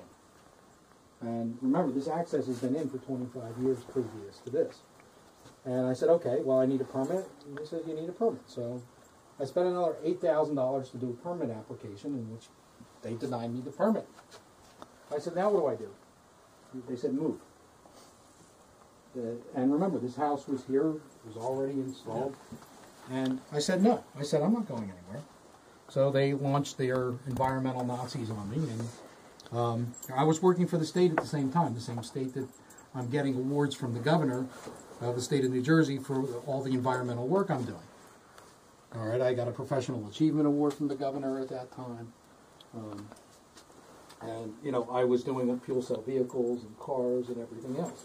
Well, the Department of Environmental Protection proceeds to tell me, they send me registered letters and say, we're offering you $5,000, which is just compensation on condemned land for your property. Take it or leave it. If you do not take it, we are going to have the state police come in and evict you and your family. We are going to restore this property to the original condition that it was, and we're going to bill you and put you in jail. And I had spent, at that point, probably $200,000 on lawyers. I had spent my entire kids' college education money doing this. And I had a couple of choices. You know, and one of them was certainly to take the keys and throw it in the driveway and walk away. You know, my whole life savings was into this place. This was the American dream. And, you know, it put a lot of stress on my marriage and, you know, my kids and everything else. And I decided that, you know, this is not the American way. This is not right. And even though I had no money, I decided I was going to take my cause to the press. And I found the Achilles heel for them. I was on the radio almost every single day. I was on Hard Copy. I was on 2020. This was making national news. So all of a sudden I became this celebrity overnight. They'd be playing Luke Skywalker against the evil empire every morning before I'd go on the radio about how ridiculous this was.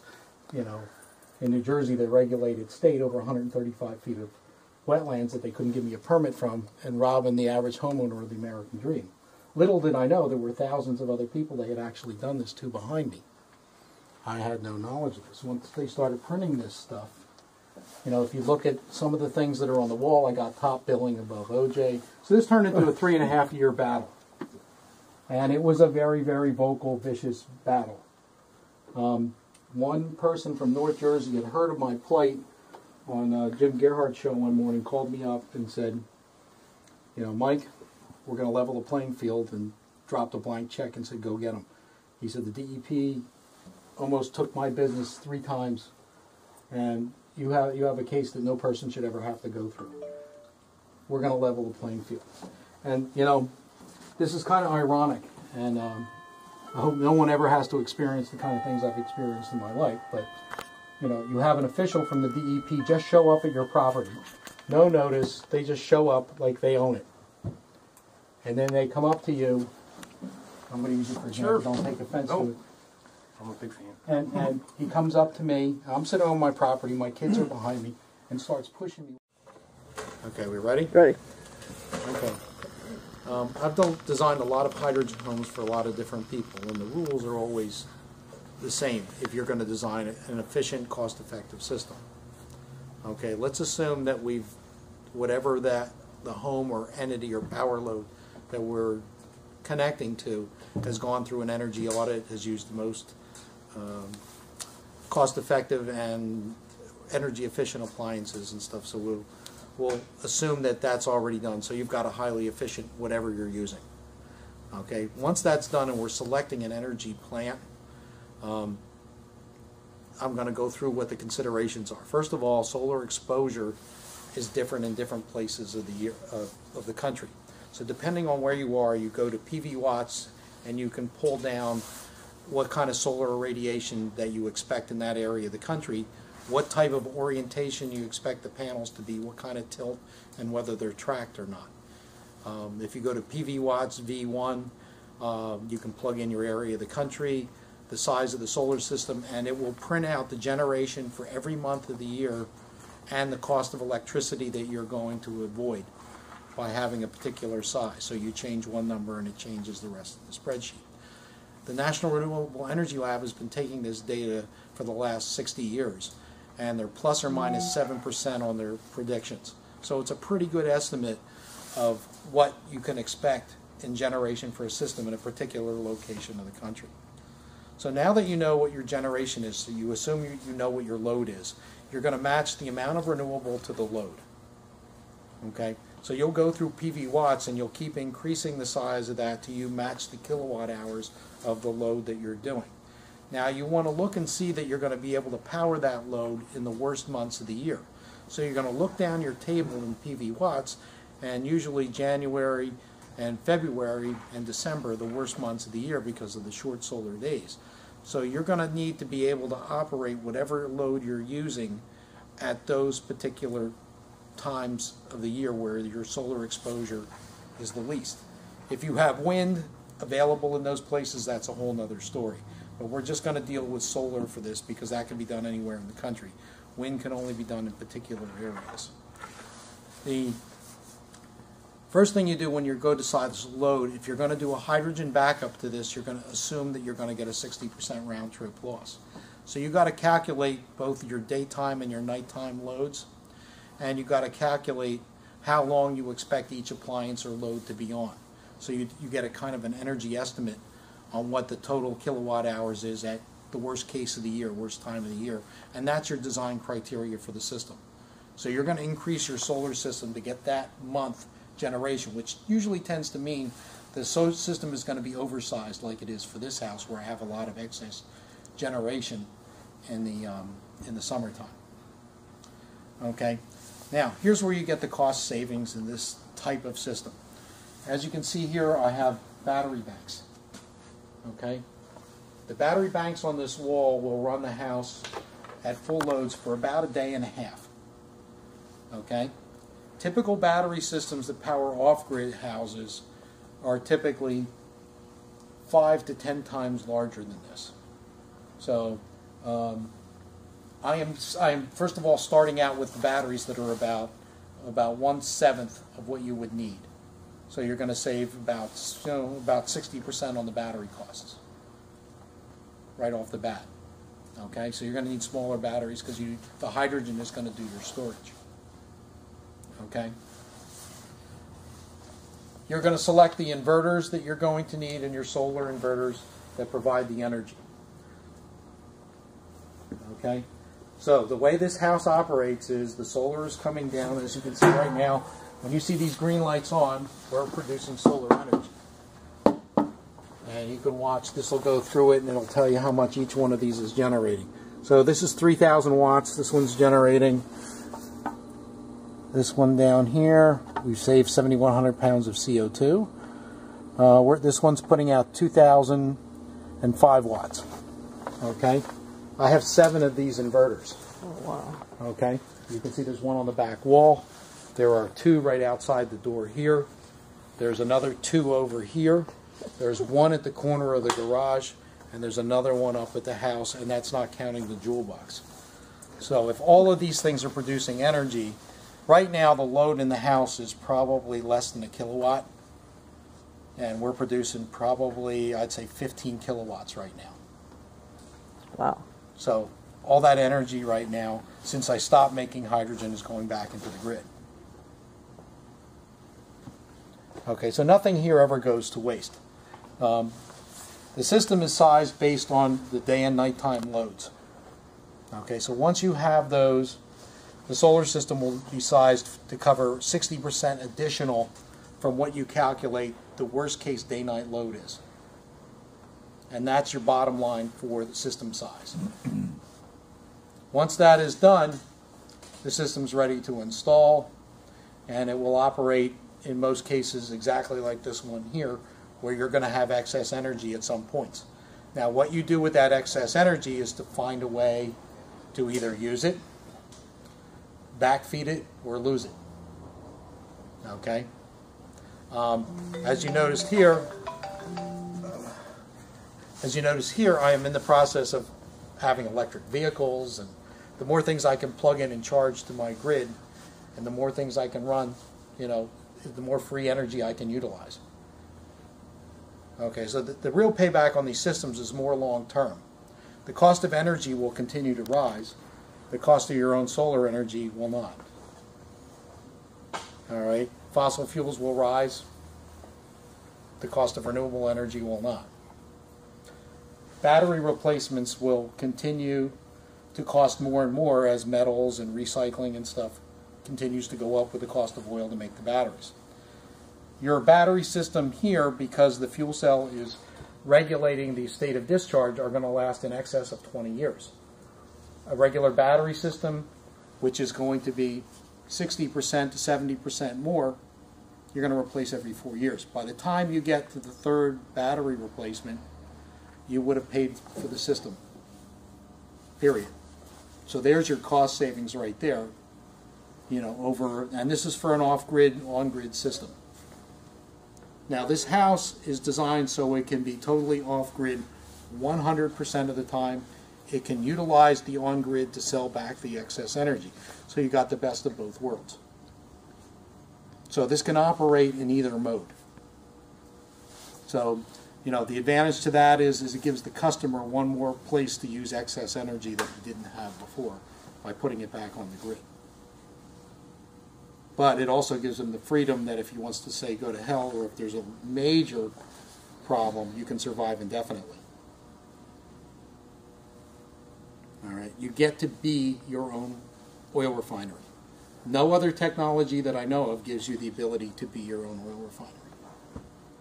In addition to that, by converting a lot of the appliances at the house, we've been able to show that we can do cooking gas, heating gas, fuel for a vehicle, you know, hot water heaters, dryers, you know, so all the baby. Pardon me? No poisonous gas. No poisonous gas, because when you burn hydrogen, you get water. That's real fair. I love. Yeah. So, you know, this is the right thing to do. It's the right time to do it. It's just convincing the powers that be that, you know, we want it and we want it now. You know, right now they're controlling the water, they're controlling the fuel, and they're controlling the food. We've got to break that chain and be self-sufficient, not only as a country but as individuals. The stronger the individuals, the stronger the country. So we have the technologies, you know. We just have to put them into use. And all the principles are based in science. This is no junk science. Everything that you see in this house is a commercial product that is purchased off the shelf. You know, my magic to all of this is that I understand all of these technologies, something the companies who build the parts do not. And I'm able to put all of these together and make them talk to one another and be able to size them properly. This is the lack of knowledge in the world in order to do this. This is building the machine. And we need, and the nice thing is we can build multiple machines. We can build them in any size, shape, to accommodate almost any need. As far as durability of these things, every manned mission since Apollo has used fuel cells for the drinking water and the heat for and electricity for the astronauts. There is no more hazardous environment known to man than outer space. Of course not. It's not like we don't have excess here. All right, here we go. Yeah, all of these technologies are all off the shelf. I've just adapted them, you know, for use in an energy system. All of these were used for other things, you know. So, you know, basically we have all commercial rock hard pieces of equipment that have had, you know, if not billions of dollars put into their research and development over the years, that we're putting them into a package. You're not getting something that's totally experimental. These are all rock hard and improvement. Fuel cells, other than the U.S. space program, are used to back up data centers and critical loads for both the military bases, you know, places, data centers for places like Apple, telecommunication systems for the phone system, the 911. So these are really critical needs, and they've you know, backed up the batteries. So, you know, all this technology is of age and improving rapidly, just like the cell phone. You know, who would have ever thought that we would have had computers that, you know, are now in the palm of your hand. There's more computing power in the cell phone than there was in the first computers that came out in the early 60s. You know, no one ever thought they could afford a home computer, and, you know, this technology will get smaller and better just like everything else with mass production. So, you know, we're depending on the early adopters out there to take these technologies to the next level, just like they did with big screen TVs.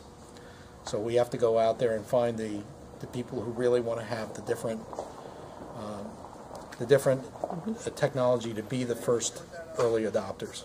And the technology is ripe and the time is right.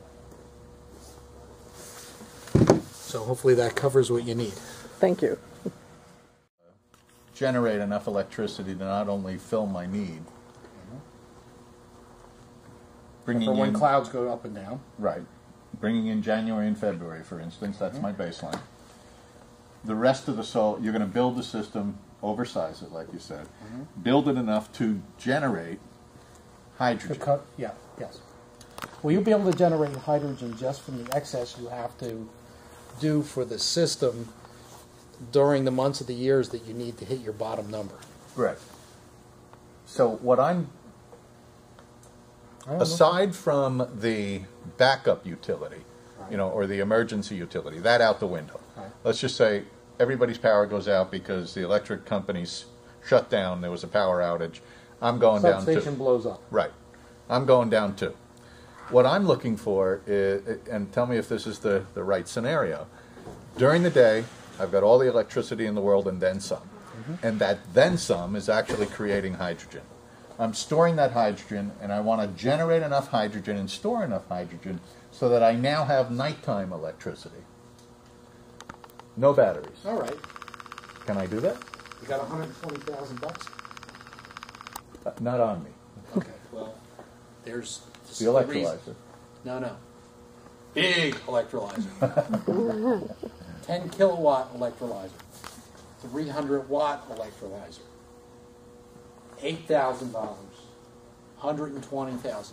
Okay. So this is part of, I think, the question that I think I just gave you your answer. Yeah.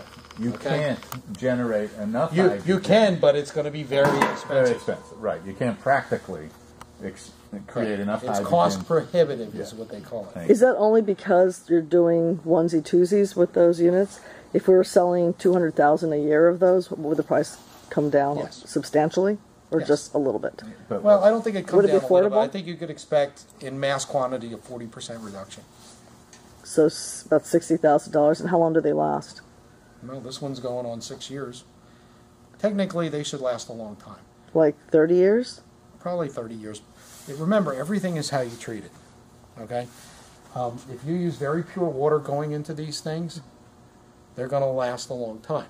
You may have some glitches with, I've had a couple of electrical problems with shorts where I had big feedbacks in the line, or I've had, power surges, and I've had some inverter problems, but other than that, the stack and all that stuff has been fine. You read what the guy wrote, that the electrolyzer ran flawlessly. It's the only part he's hadn't had any problem with. The electrolyzers have been notoriously pretty well. If the water quality is kept good, the electrolyzer lasts a long time. If the water quality is not good, it degrades. These units here have water quality sensors in it, both the Proton unit and this one. And if you look, they're right here. These are two platinum electrodes that are, do we have a loose one here?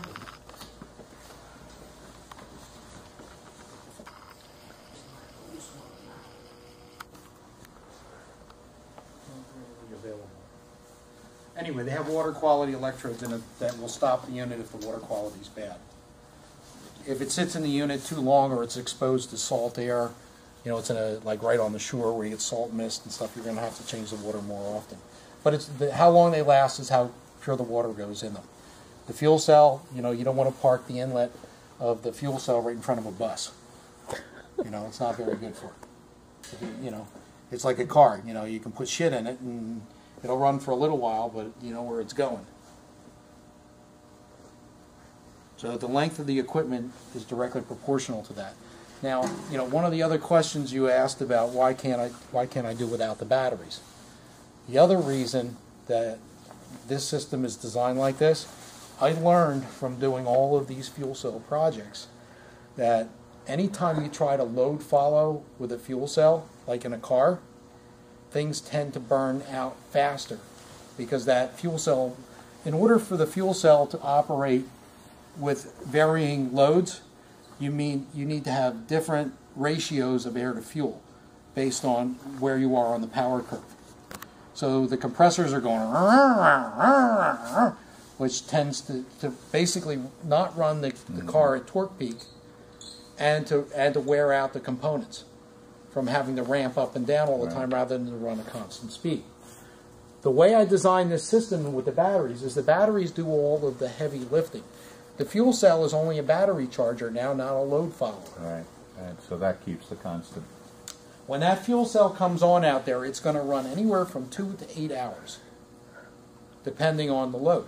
And it's going to run at 3/4 of its maximum capacity, which is the most efficient for the stack. At a car, you're running low and you're running high. If you're running down here, your efficiency is miserable. If you're running up here, it's good. If you're over the top, it's bad. So I get to tune this and tell it to run only at torque peak.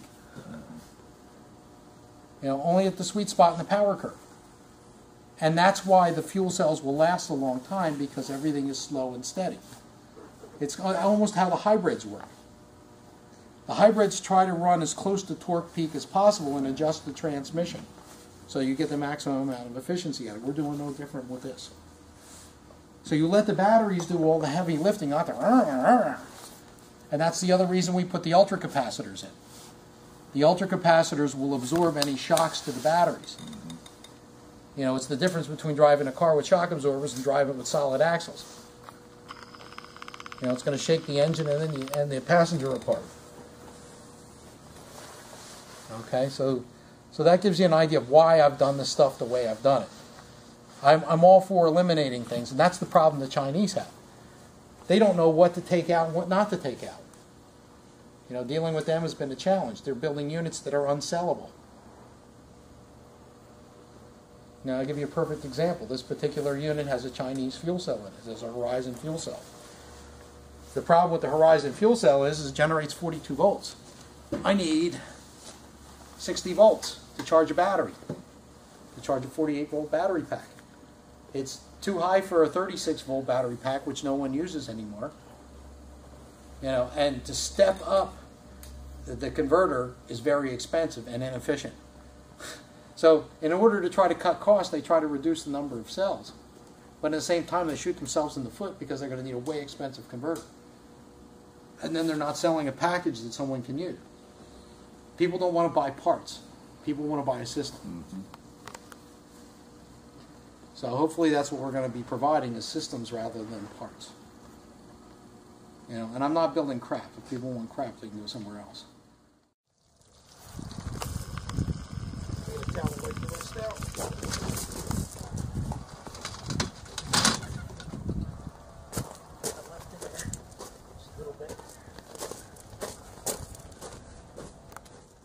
Until I get it all checked out. Okay, Michael, here you are, helicopter! Woo! There you go. Now it's off. Michael, I'm standing right in front of you. Yeah. Don't come forward. He's looking at me, but he's looking back, and it's going to go forward.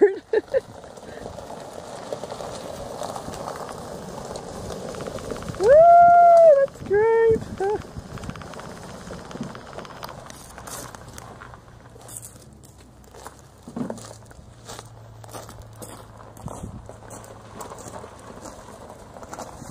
Like I said, a lot of stuff is all going electric now. Yeah, everything is. So The electric fleet. Electric golf carts for decades. Right. Bye, Michael. Have fun. How are you getting out there?